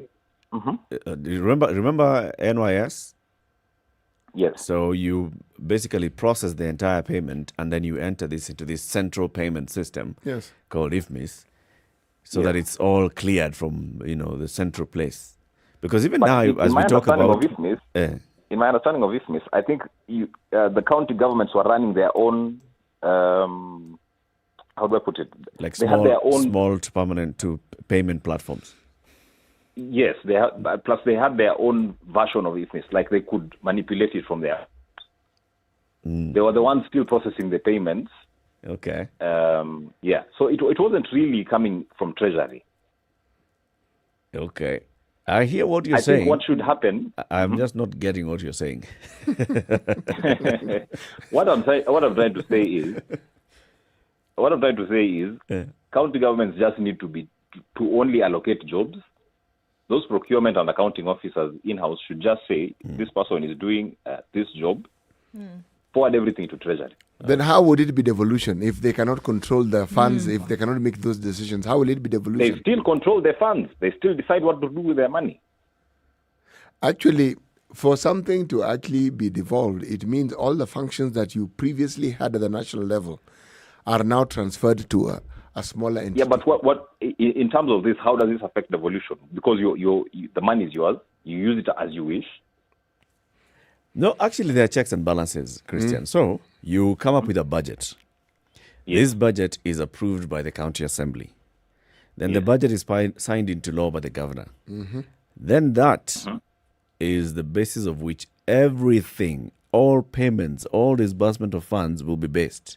So the controller of budget, and that's the role of the controller of budget's office, is if a county government wants to spend, say, money to pay some contractors for a certain road that has been done, the controller of budget will look and see, so you are applying to withdraw the money that has been transferred into your account at the central bank by the National Treasury, and you want to spend it on this, and the other.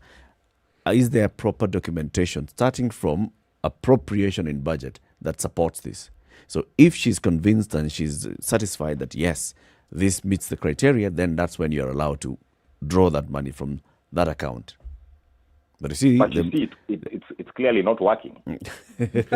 Actually, the system doesn't have a problem. It's the people, Buana. It's the people who are running the system who have gone there for ulterior motives. All those delays of check has your documents have potted. So and so is not in office. Yeah, but you see that is lack of standardization. That's what I'm saying. Treasury probably needs to just roll out one simple way of everyone doing the same thing. Because you tell me some systems, some counties are using SAP and some are not. Okay. Christian, I just want to add one thing to what you're saying. There's something very strange about government processes. If you understand them for what they are, they're actually really very good. And in an ideal world, the problems we're discussing here would not even arise. But the moment you throw in the human element into it, and the cultures that we've developed over time of institutionalizing corruption, then you have all this debate that somehow never seems to end. That I understand. And I understand you cannot use systems to weed out corruption completely. But there are things you can solve. A person cannot stay without payment for 6 years or 3 years. That tells you there's a problem with your systems. Yeah. It should not happen. It shouldn't, true. It shouldn't happen. It tells you the systems are weak. That is not, you cannot blame individuals who still manipulate the system, but when there are certain delays that do not make sense, it clearly tells you the way you're doing things. You can explain it till morning, say control of budget. There's a weakness somewhere that's being exploited. There is a huge weakness. That's true. And Christian. that's what I'm saying. That's why my solution was, for the quickest way to quickly fix it is take the money away from counties in the sense that they don't need to handle the money for now. They just need to handle credit notes. Wewe sema tu hivyo. We should have this discussion again soon, Christian. Thank you. Sure enough. Thank you, Christian. Thank you, and have a lovely day. You too. Coming up to 9:15, Ian says, as somebody said, if you want to die out of depression, trade with the county government. I know of many young youth who have tried this unsuccessfully. It's always regrettable. County is now a personal entity. You're basically not dealing with the county, you're dealing with the head of the county or whoever is in charge somewhere. That's the person you're trading with, not the government. Let's take a look at the weather and then look at other conversations. Good morning.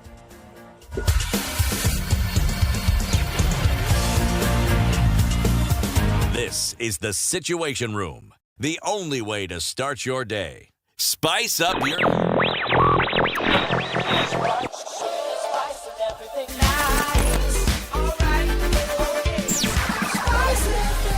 Spice up your life. Okay, we're still looking at cloudy conditions in Nairobi. Chance of rain still quite high for today. Highs of 25 and lows of 15. Mostly cloudy conditions in Nyeri at 18. Highs of 22 and lows of 13.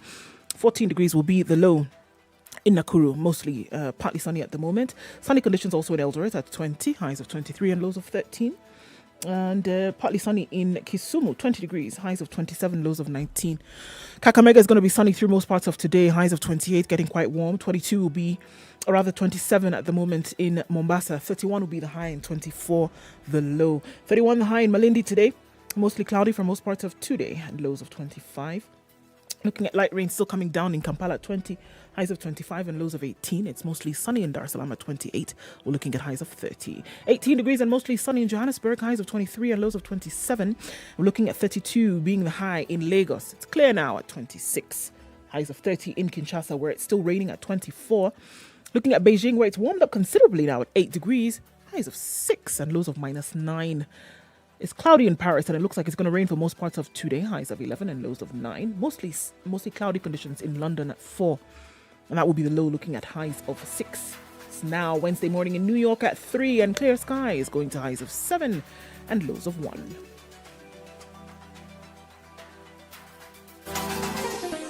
Chilled Spice.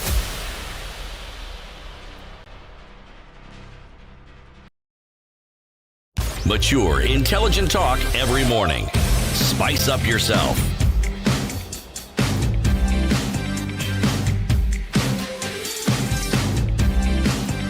Mornings done right. 94.4. So tomorrow is the D-Day, 14th day of January 2021. In Uganda, they go to the polls to elect new leaders. The bigger seats here is the presidential seat. There are very many candidates. 12 candidates, including Yoweri Museveni, the president, and Bobby Wine, Robert Chagulanyi, and then there are others who want this particular seat. A lot of things have been happening in Uganda in the last couple of days. Yes, they have. Just looking at... let's look at Bobby Wine specifically and what he has been talking about in terms of what has happened to him. He's looked at the fact that now his private security company that had been guarding his home for the last 12 years has been ordered to withdraw security from his house. Their supervisors showed up unannounced at his place at midnight. This was last night, and disarmed the guard and said that they had instructions to immediately withdraw his security. All right, interesting that this is taking place a day to the election. We also see that military men raided some of their comrades within Uganda and shot one of their comrades, a gentleman by the name Elijah Mukibi Kate, who worked as a mechanic in the market, but was a member of their party and who was, leading campaigns for them as well. So innocent citizens that died as a result of some of the anti-government sentiment that is taking place right now. So, according to Bobby Wine, he's saying, look, we're at the point whereby Kalungiani is saying that so close to D-Day, so close to the election, these things are happening. And he doesn't question in his mind for one moment what is being done. A lot of pressure, he says, is being placed on him to either to back off in terms of the race. And he's saying the reason why these things are happening is because Yoweri Kaguta Museveni knows that he stands a very good chance of toppling his government. So they go to the polls tomorrow morning very early. But it would appear that around Kampala tension is quite high in terms of what is actually going to happen. There's a lot of sentiment that's coming out right now that Kalungiani stands a chance of beating Museveni. And there's also the sentiment, although he's not quite come out and said it pop and plain, but that it is clear to them that they will win. And should they not win, it will be also clear that it is because major rigging would have taken place. But is this not the same sort of narrative we heard from Tundulisu? Almost scripted to the letter. Yeah. That this is what's going to happen, and this is how it's going to happen, and if we lose it is because... Do you ever hear of people who contest this position not coming out and perhaps determining right even before the results how they will interpret the results even before it happens? It's not new, is it? It's not new. Definitely not. What is strange, though, is the level of violence that is actually being witnessed. Yeah, I mean, people are dying. There's a lot of protests taking place. There's a lot of physical harm that's being meted on people. When you look at things like now his private security, of course, he's not come right out and said it, but what he has come at the end of the day from this statement is that, look, the man in power is nervous. And he sees that the only way to get me to remove my name from the running is to step on me in that manner. So, I mean, violence has not stopped him in the past. He says it's not going to stop him. He removed his family from the country a few days ago and said, look, regardless, we are moving forward. Let's travel a little bit to Nigeria, okay? In the not-too-distant past, we had a situation where there was a groundswell of protests against a certain police unit, crack unit, who had actually become anything but what they were constituted to do, right? And the culmination of this at some point was that people were shot. Yes. And not 2 or 3, a great number of people who were shot. And the government went back and forth to explain this back and forth. But that protest, in essence, died.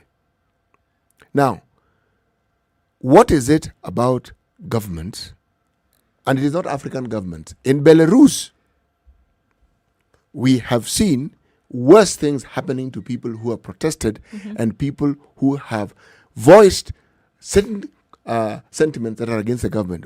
In Hong Kong, we have seen governments responding in the same violent way to people who have shown an opposition to the way that governments have been going about their business, or who have visibly and loudly protested against certain government policies which they thought was not in tandem, A, with human rights or with what the aspiration of the country as they perceived it. Now, we're talking about Uganda. The unfortunate thing is that the violence, as we're seeing, may have escalated, but it is not the first time we are seeing violence when we are approaching an election. It is not. The thing, though, is that even before, look, in Uganda, for example, even before the campaign went into, the higher temperatures that we've realized over the last 1 month, the violence that has been meted against one Kalungiani has been there, even before campaigns. Every time the man would open his mouth, every time he would walk in public, the same thing was meted on Kizza Besigye. Every time they would walk, even outside of campaigns, this violence we did see happening. So it's not just because of the campaign. Anybody who would have a voice that would rise up, essentially, against the government of Museveni is said to have been treated to this kind of violence. Okay. So we ask ourselves, there are 12 candidates in this election. We ask ourselves, is it just because of the election, or is it because he is a significant threat? And that's the question that they themselves have asked. Besigye asked the question when it was his time. Kalungiani is asking the question now. Why? Why don't we see this violence against the other 12 that you've mentioned? Why this particular one? Right. And then what does that do to that particular one? It also elevates them. It elevates them. It gives them a position. Can you imagine if Chagulanyi was getting the same kind of treatment as the other 10? He'd just be one of the many. Because of this, he's now, all the attention and focus is on, okay, so this particular one candidate who is speaking and who is getting arrested, who's getting forced to move his family out of the country, whose security, private security, is being withdrawn for some reason. So, for example, now the way he's saying, he's a private security company that has been guarding his home. They removed their guards overnight. What does that do? What does that do even to galvanize his supporters? And they're thinking, yes, Museveni has noticed that we have someone here who is strong enough. It plays both ways, I think, in that it's negative, but also what is negative is also very, very positive for him. You know, it's interesting thinking, but it seems to be a human thing among people who are determined to rule in a certain way. Because in carrying out their desires, do they fully understand just how much they help popularize the person? The person? Yes. Or give the person who's supposed to oppose them more status than the person probably even has. Because that's what happens. Positions them as this one credible opposition leader. Or, you see, the actions that are meted against these individuals are so extreme that you have to ask the question, surely, what is it about that person that is making them deserve this amount of attention? Yeah. Even if you didn't want to ask that question, you're forced to ask the question. And as you said, there are 12 others. All right? But in any general election, there are always many contenders. And the truth of the matter is there are only a few who are considered to be real contenders. Sure. Yes. It doesn't matter where it is, but it is the case. Now, the Ugandan case, the thing that actually stands in my mind is this. When you claim to have a democracy and you then claim that what we see is your form of democracy, what sort of background are you putting in place? What sort of culture are you putting in place? Because this is you in power. A time will come when you will not be in power. Yep. How will what you are putting in place serve your interest at a time when you are not in power? Because most surely that day will come. And it must come. So what's we see happening now, as expected, for example, many of the mobile carriers have switched off their data, or basically not really switched off, but it's severely reduced in terms of bandwidth. So very many people in Uganda are not able to connect unless they use VPN. So the VPN issue is what is now ruling in Kampala, for example. You're only able to see them because they're using VPNs. They're hiding their actual location. That's how they're able to access the internet. Okay. We also saw video clips yesterday and coming out of Uganda of security forces being deployed. And these are heavily armored vehicles, in a long convoys of armored vehicles getting into the capital and other parts. So that, what does that do? That sends a signal that, okay, guys, if you're ready, if you're thinking violence, we're ready. So it sends that signal. It could be a deterrent. It could also be someone that tells them, aha, so you guys have come. Okay. We are ready. We'll also now prepare ourselves for this. We'll also prepare ourselves to show you that indeed we are ready. So it could have a positive or even a negative impact. I saw what the guy that we spoke to the other day, journalist Andrew Mwenda, he posted on Twitter when he was talking about this deployment. He was saying, hey, now, you know what that means? Is it's called force projection, according to him, which is a deterrence posture meant to demonstrate to those involved in plotting criminal violence that they should not try.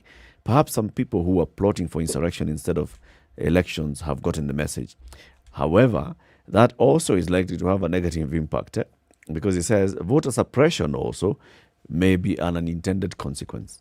Yes. An effect of this. So people who would have come out to vote for you either way also think, okay, if I go out to vote, I get caught up in the crossfire between military presence. No, let me just stay at home. So it also suppresses voter turnout for all candidates, not just your opposition candidates. So some of these tools that you see being deployed, you wonder, okay, whose interest are you really serving? Or are you weighing and saying, the greater loss is to the other guy, I'm still going to end up with something that I get out of it? I don't think there's much depth in terms of, unfortunately, there wouldn't be much depth in terms of looking far to the other side. I think a lot of the actions that we see are for immediacy and they're personal, for either personal protection or, your own personal expediency, not really seeing that, for example, coming from the side of Museveni's government, if he's putting these armored vehicles out on the road, it's to send a message, yes, to people to say that if you're going to be violent, we are going to take care of you, at the same time protecting his own, not realizing what this does on the other side, because that's never taken into consideration. We're not thinking about how it's going to benefit you. You're not even thinking that it's of any benefit to the opposition. But it's about your own self-protection and preservation. But think for a second, individuals who run their governments the way President Museveni does, these are people who have very serious intelligence and information gathering within the nation. They think that way. Remember, we are thinking that we have a problem with an election here. No. There are very many problems within Uganda. And they've been for some time. Remember, Uganda has borders. And within those borders of theirs and across those borders, there are issues. So if you're the president, these are some of the things that you think about and you work on. And the way you forestall them is by having an intelligence service that keeps you informed about these things. Even when it comes to someone like Bobby Wine, do you really think that all these people have not been profiled? Or that they don't know exactly what these things, the people are about and how? I'm sure Bobby Wine has serious supporters. I'm sure there are people who've even helped fund him. I'm certain. The fact that he's a musician made him popular to begin with. But the truth of the matter is, even what we are saying about the consequences, I am certain that people who are in the position President Museveni is in even think of the consequences. You do not stay in power for as long as this gentleman has stayed without actually understanding all these things. However, I would argue that nobody really fully understands the consequences of the sort of violence that we have in the long run and how it will play out. Even in the short run, some things could just spiral out of control. Yes, just something that you had not anticipated at all. And it just goes. Anyway, so the election is going to happen in Uganda tomorrow, and we'll be catching up with our friends in Uganda to find out, turnout, to find out opening of the ballot of the polling centers, find out what's happening, the security situation, whether Robert Chagulanyi will have any more run-ins with the administration, and what happens. We'll keep you updated and abreast of what's happening in Uganda. 9:30, time for us to look at what's happening on our roads, and then we come back and have more conversations. Good morning. This is the Situation Room, the only way to start your day. Spice up your life. Sugar and spice and everything nice, just the way you like it. The Spice Drive. Did you have a great day? I hope you did. I intend to make it better from 3 p.m. to 7 p.m. I'm going to be taking you home nice and chill. Everyone is welcome aboard. The hashtag is Spice Drive, and of course, Spice FMKE on Facebook, Instagram, and Twitter. The Spice Drive with Monique, the official soundtrack of getting you where you need to be. Spice FM, Nakuru. All right, so it's looking pretty bad on Mombasa Road. It was earlier, and the situation inbound city today looking a little bit better now. Thika Road getting into the city, we saw quite a number of accidents today. I think now the count is at 4, and unfortunately 2 of those were fatal. So traffic is still a thing this morning. Getting in and out of the CBD, not as smooth as you would like it to be, guys. So we still need to be careful through the day. We're likely to see heightened levels of traffic through into the evening. Be careful. Let us know where there are better options for you to move through, and I'll keep everybody informed. Spice FMKE, not to forget through the day.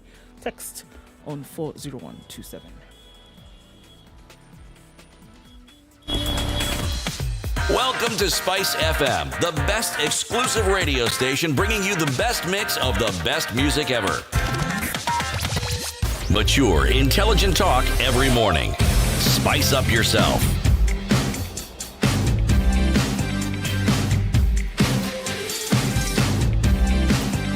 Mornings done right.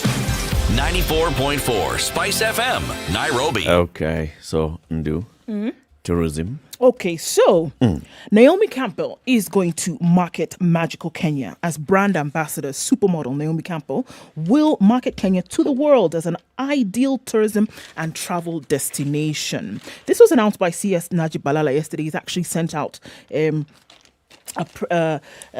release on the same. And he's basically said that, you know what is going to happen here is that she'll be able to help Kenya market as a tourist destination and make sure that, Kenya's name is in the right ears where all of this is concerned. Now, when this announcement was made yesterday, there were mixed reactions from different quarters. We heard from even some leaders in Kenya saying that, come on, we had an opportunity here. We have an opportunity to use Kenyans to market Kenya. But here, what we have done from the ministry is chosen somebody who is not Kenyan, who, yes, visits Kenya quite often and really has an affinity for the country, really likes to come here, really likes to holiday here. And she's got huge networks. She's got the ears of quite a number of influential people who could put Kenya, again, in the ears and on the map for their visits in the future. However, one of the ringing out sentiments is that there are many Kenyans who are also of an international nature or of an international stature who could have been chosen to do this very same job. Why have somebody who is not Kenyan, regardless of the fact that they have an interest in the country and love the country so much, to be an ambassador for something that would essentially bring in so much when it comes to tourists and when it comes to investment in the country, especially where tourism is concerned? A Kenyan should have been the choice for this, and there are many to have chosen from, as opposed to Naomi Campbell. Can we go through a list of who they are proposing?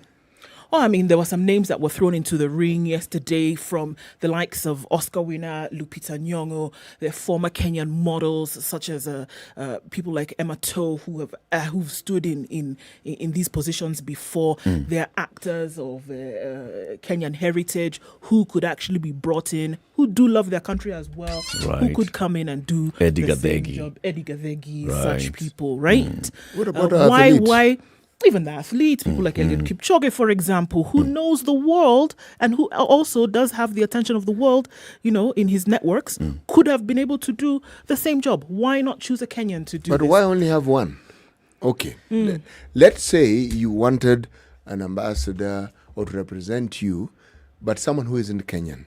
Fine. Let's say there was logic behind it. I don't understand it, but let's say there was. What stops you from having others? As it is, when we represent this country, when we send out representatives, it isn't one representative who's sent out to represent us throughout the whole world. Every country we send someone if we can afford it. So what stops us from having more than one representative? Okay. Is there anything in this statement that says Naomi Campbell has been chosen as the only sole ambassador? No, nothing. Neither is there anything to say that another Kenyan has also been chosen along with her. Yes, no, but we know. No. We know. Eliud Kipchoge is a tourism ambassador for Kenya Tourism Board for Magical Kenya. This has been in the public domain. Eliud Kipchoge was with the Minister for Tourism, was with the Kenya Tourism Board in the Mara during the Mara migration last year. He also went to the coast. He did the entire circuit, both here and globally. He is in the Magical Kenya adverts for domestic tourism and for international tourism. Eliud Kipchoge is there. He's actually a tourism ambassador for the country. Now, let's talk about, so who else?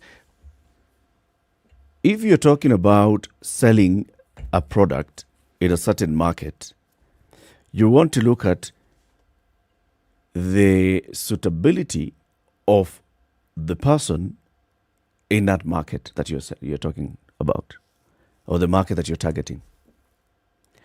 If South African Airways or South African Tourism wanted to market South Africa as a tourism destination, and then they go and bring some Kwaito guy to come and promote South African tourism here to us, will not relate. But if they choose Sauti Sol, which they've done before, then you can relate because this is Sauti Sol. You already know the ambassador being used. And then when they tell you, you already know what, okay, this is what they're telling you.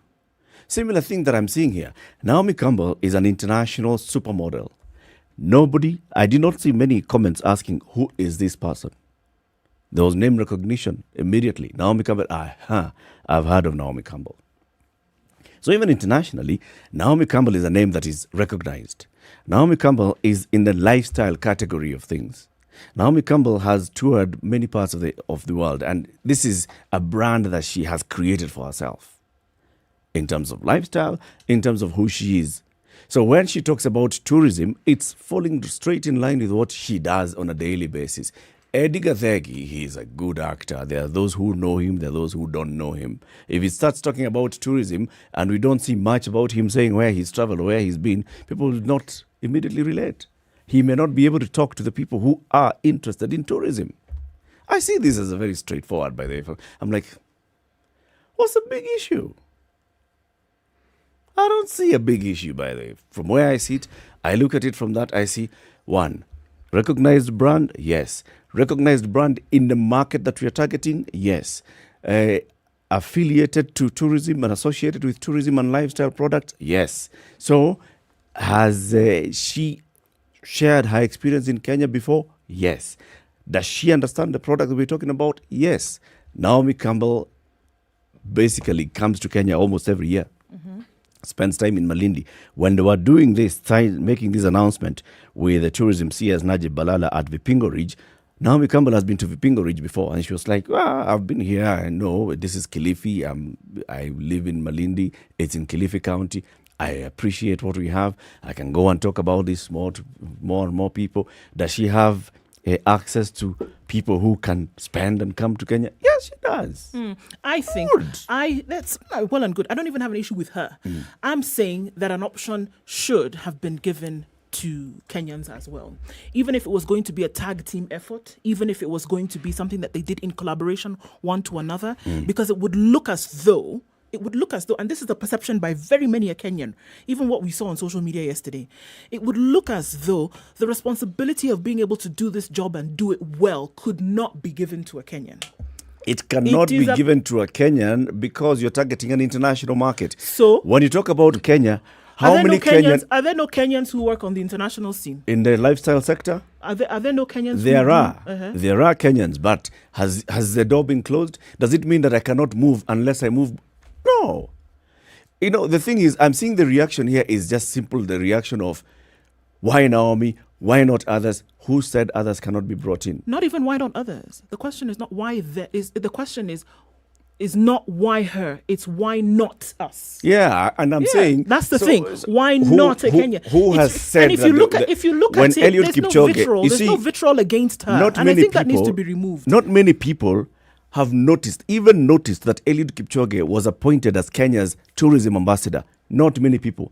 They sit back. Now when they're asking why not a Kenyan, they forget that Eliud Kipchoge, Kenyan, EGH, is a tourism ambassador. Same thing that we were talking about yesterday. So why not yesterday. a Kenyan? There's a Kenyan. Simple, direct answer. Same thing that we were talking about yesterday. Same thing, and you can apply the same principle. When you talk about Kenyans being tribalistic, here one tribe to the other, it's a big thing. But then when there's any kind of anything coming from outside, cross over here, Tanzania or Uganda here, then that becomes the issue. That it is somebody from outside. Why should there be somebody else representing us? So it's not a matter of that we don't like this person. It's good. Look, if you go into the memoirs of many people, you might find posters of this woman even on their walls. It's not about her. It's not about that we don't want a foreigner. It is why not that. Couldn't there have been a tag team? Couldn't there have been some kind of collaboration? Why does it look as though the trust or the responsibility of marketing something that has been a problem for the longest time is being put on the shoulders of someone who is not Kenyan? Marketing Kenya, I don't think is a problem. People know about Kenya. They even know where Kenya is. But to actually bring the tourists back influencing them to a point of making a decision to travel. Come. Yes, as opposed to going somewhere else. Come to Kenya instead of going somewhere else. You see? Don't we have departments within this country whose job is specifically that? This one that picked Naomi Campbell, Kenya Tourism Board, is actually given that one task: market Kenya's tourism. domestically and abroad. So let me ask you, same KTB, for a number of years now, has had a partnership, and this is a paid partnership with CNN. Okay? So, when Richard Quest came to this country, did a number of interviews, did a number of stories that aired on CNN, Quest Means Business, on Life in Nairobi, went to K1, all this when they were airing. Did you hear people saying, why only CNN? Why continue to have been attacked him? Bring the person from CNN, bring somebody from CGTN, bring somebody from BBC so that you cover the entire continent. I think sometimes we just react. There you see something, you want to throw a tantrum, you throw a tantrum without necessarily looking at, okay, so what exactly am I saying? So essentially you've said that we've been talking without thinking. Yes. In this particular issue, the kind of vitriol, why not? Oh, Lupita Nyong'o could have done. Okay, yeah. So Lupita Nyong'o right now, her management, if her management does not want her to do this kind of brand, you will not. Remember, Lupita Nyong'o's father is a governor in this country. Remember, one of the things that Lupita Nyong'o's father's government has tried to do is position Kisumu as a destination. That's why Kisumu has applied for and won. It is hosting the AfriCities conference this year. Last year it was supposed to host it has hosted things. It has hosted the nation leadership dialogues, right? Because Governor Anyang' Nyong'o's government is trying to bring people to Kisumu. He could easily have called his daughter and said, you just post and say Kisumu is a very good city. It is, Lupita is a brand that is under different management that has a different focus. If they are not able to get it, you can imagine that there is a reason why they have not been able to use Lupita Nyong'o. Lupita Nyong'o came to the country. She signed up as a global elephant ambassador. Yes, that's one. Sometimes we just, what is the issue? And who wants now? What is the big issue? These Kenyans is what they're saying. But is it really a big issue, or is it just people airing their views? Airing their views, which should be and allowed. making it a big which issue. is something that has happened. Okay, so every once in a while I hear the word viral, but this one not in relation to a disease, but in relation to the frequency with, yes, exactly, the speed with which information. So essentially, are we saying that the comments on this particular appointment has gone viral so that many people are saying something about it? But I would say they should, because Naomi Campbell is known. She is not she is not a non-entity. And also, honestly, you've laid out that argument very well, Eric, and I can't even dispute it. She is known. Her profile and yes, and what she's promoted or what has been her career path falls in line perfectly with the sector of tourism. I perfectly understand. But are Kenyans doing something that is strange, something that they don't often do when it comes to issues that they think are important? See, tourism is important to us because it's been a foreign exchange earner of enormous proportions for the longest time. One of the biggest for the longest. Yes, it's been a big, it has represented what constitutes a sector of employment within that particular sector for the longest time. So anything that has to do with it, people will have a say. People will comment. For instance, we did talk about the wildebeest issue and certain resorts or certain hotels that were built in places that they shouldn't even have been built in the first place. Now, I found that strange. How was noise being made and yet the building did not take place around the time that the wildebeest migration began? Buildings take time. Why wasn't it put to a halt at the time? Because is it that they suddenly knew this was the path of the wildebeest? It was known before. And they probably put it up there deliberately to ensure that they benefited from this migration. Now, where you're right, Eric, is if we were to make noise, perhaps we should choose the noise we're making, but then and the direction in which we want to direct it. But again, there are these things about freedoms, okay? Yeah. Chapter 1 and all that. So at some point, if people are simply airing their views, it may come out fast and furious, but it's just that they are airing their views.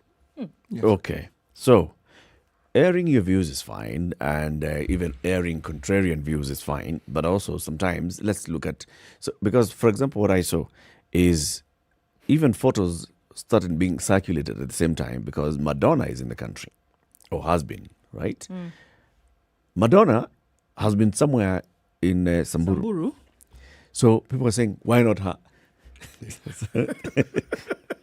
Looking to open a Pandora's box, go and give Madonna. She has been to Samburu. Has Naomi Campbell been to Samburu apart from being to Malindi? Well, we don't know.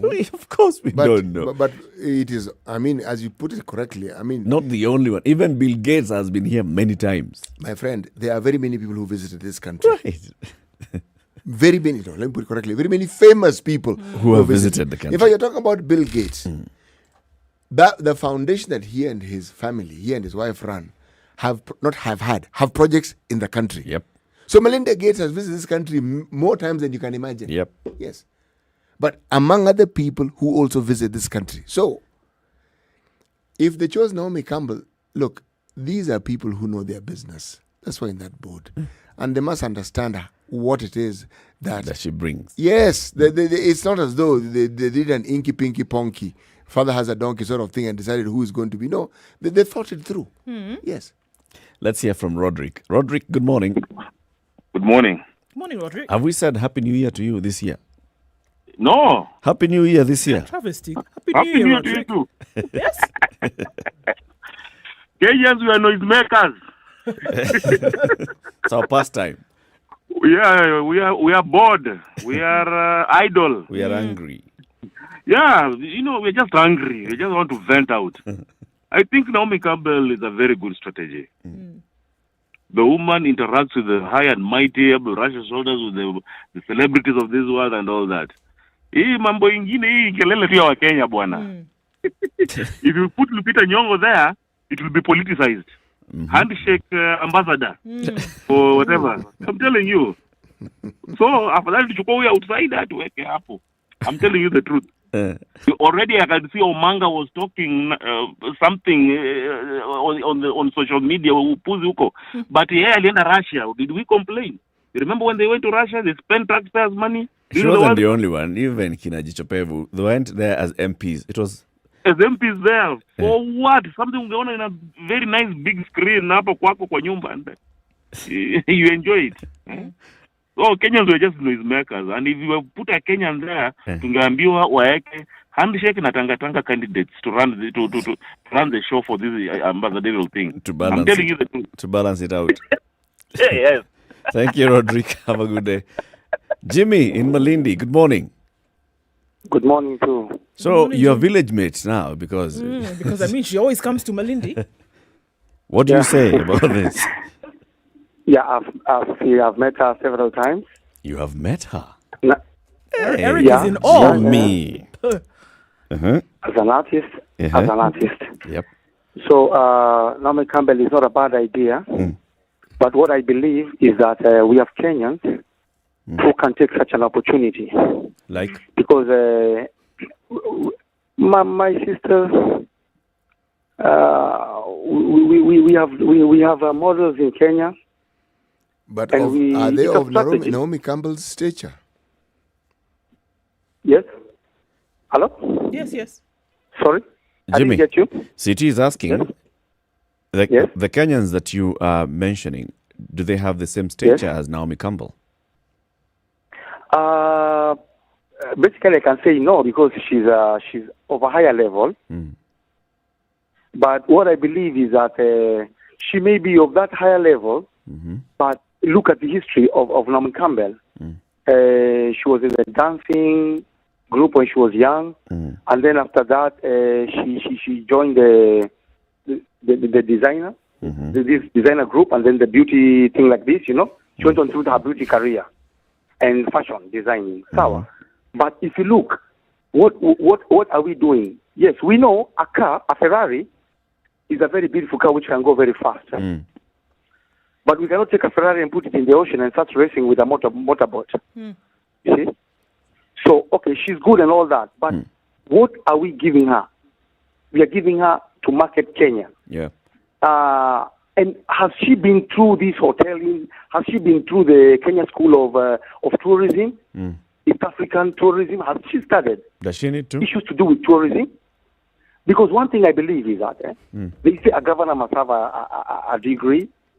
And one thing I know is that if you've been through tourism, we have our mixed tourism here.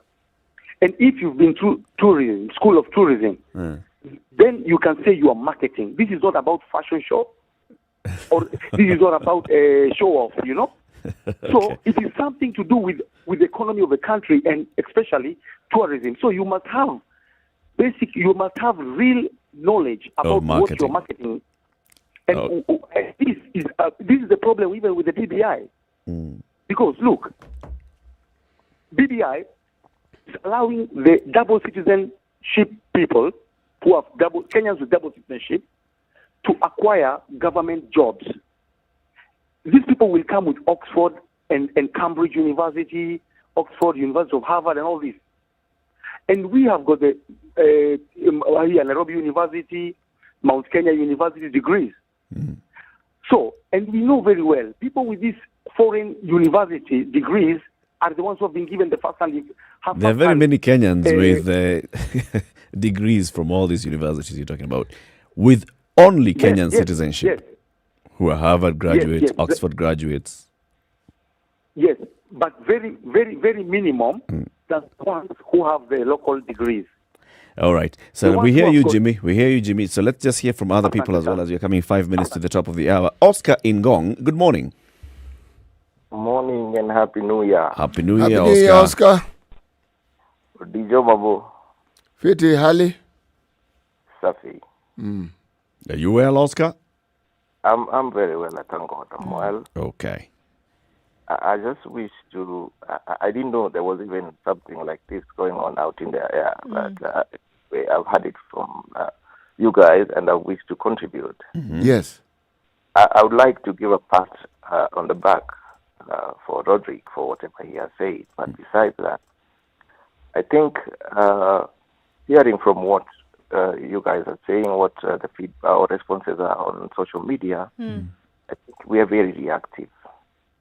And we are reactive without even thinking. I mean, what would be the reason as to why maybe the government would have chosen Naomi Campbell?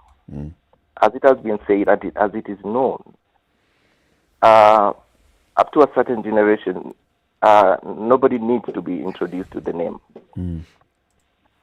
And besides that, the truth be told, when you look, if, for instance, if the job that Naomi Campbell has been given, if she does it successfully and it has the maximum impact, you would not compare to anybody, not belittling our own, but you won't compare to anybody who is from within our borders who could do it because of the network, because of the brand that she is. And besides that, I was just wondering, have Kenyans ever asked why, if we were really, really patriotic and we are really concerned about, this has to be Kenyan, and has anybody ever asked why our athletes, Rudisha and any other person who came before them, Choge and neighbor, they never ran on butter shoes? Why is it that when it comes to things that are fly, we are happy for our own to have, but when we want to promote the country to the level that it can be appreciated? Remember, we are dealing with the maybe a pre-post-COVID. So the government is looking at how to beef up the sector, and you need to make an edge over the rest. Tanzania has, I don't know whether it's true or not, has not suffered so much as regard to tourism, but we need to be where we were and maybe go beyond. And this is a strategy that the ministry is using. I don't know why the noise, and tell me one person. It's even difficult for a Kenyan to name who else would have taken the place. Who else? We're just throwing in names, Peter, athletes. Yeah, fair enough. And we also need to consider all the aspects that you have put through. Who tells you they're just free to take up roles? They could have been offered and they could have said no. So before we throw in tantrums, let's try and see. And of what benefit is it going to be? Yep. Thank you. Thank you very much, Oscar. Thank you, Eric. Asante sana, and have a lovely day. Well, coming to the top of the hour, there are many comments also. For example, the chairman of the Kenya Tourism Federation, Mohamed Hassi, our friend, went on to Facebook yesterday and said, come on, guys, look, this one, we have a number of reasons why it would work. Naomi Campbell is not the first and will not be the last tourism ambassador to be appointed. Eliud Kipchoge has been appointed. Giving other reasons, Campbell is equally not affordable. I'll tell you for free, she's doing all this pro bono. So he has insider information that she's actually not even asking for any money back from the government, financial remuneration. So all those reasons. Anyway, we'll see how this conversation unfolds. CT, coming to the top of the hour. Dance. Even without drums, banana leaves dance. Even without drums, banana leaves dance. Mm-hmm. One could say they sway to their own music. One could say they sway to the wind. One could say that is their nature. They just sway. So they don't really need an external stimuli to be able to do what they do. So even if there's no tune, I can make my own dance. Yes, you can. As long as the tune is You just in your need the head. wind. It's like charting your own path. Cool. Asante sana for tuning in. Tomorrow we have more conversations. Tomorrow is Thursday. Is Uganda's D-Day. We'll have more conversations on that and also about the state of our economy. Have a lovely day, folks. It's now 10 o'clock.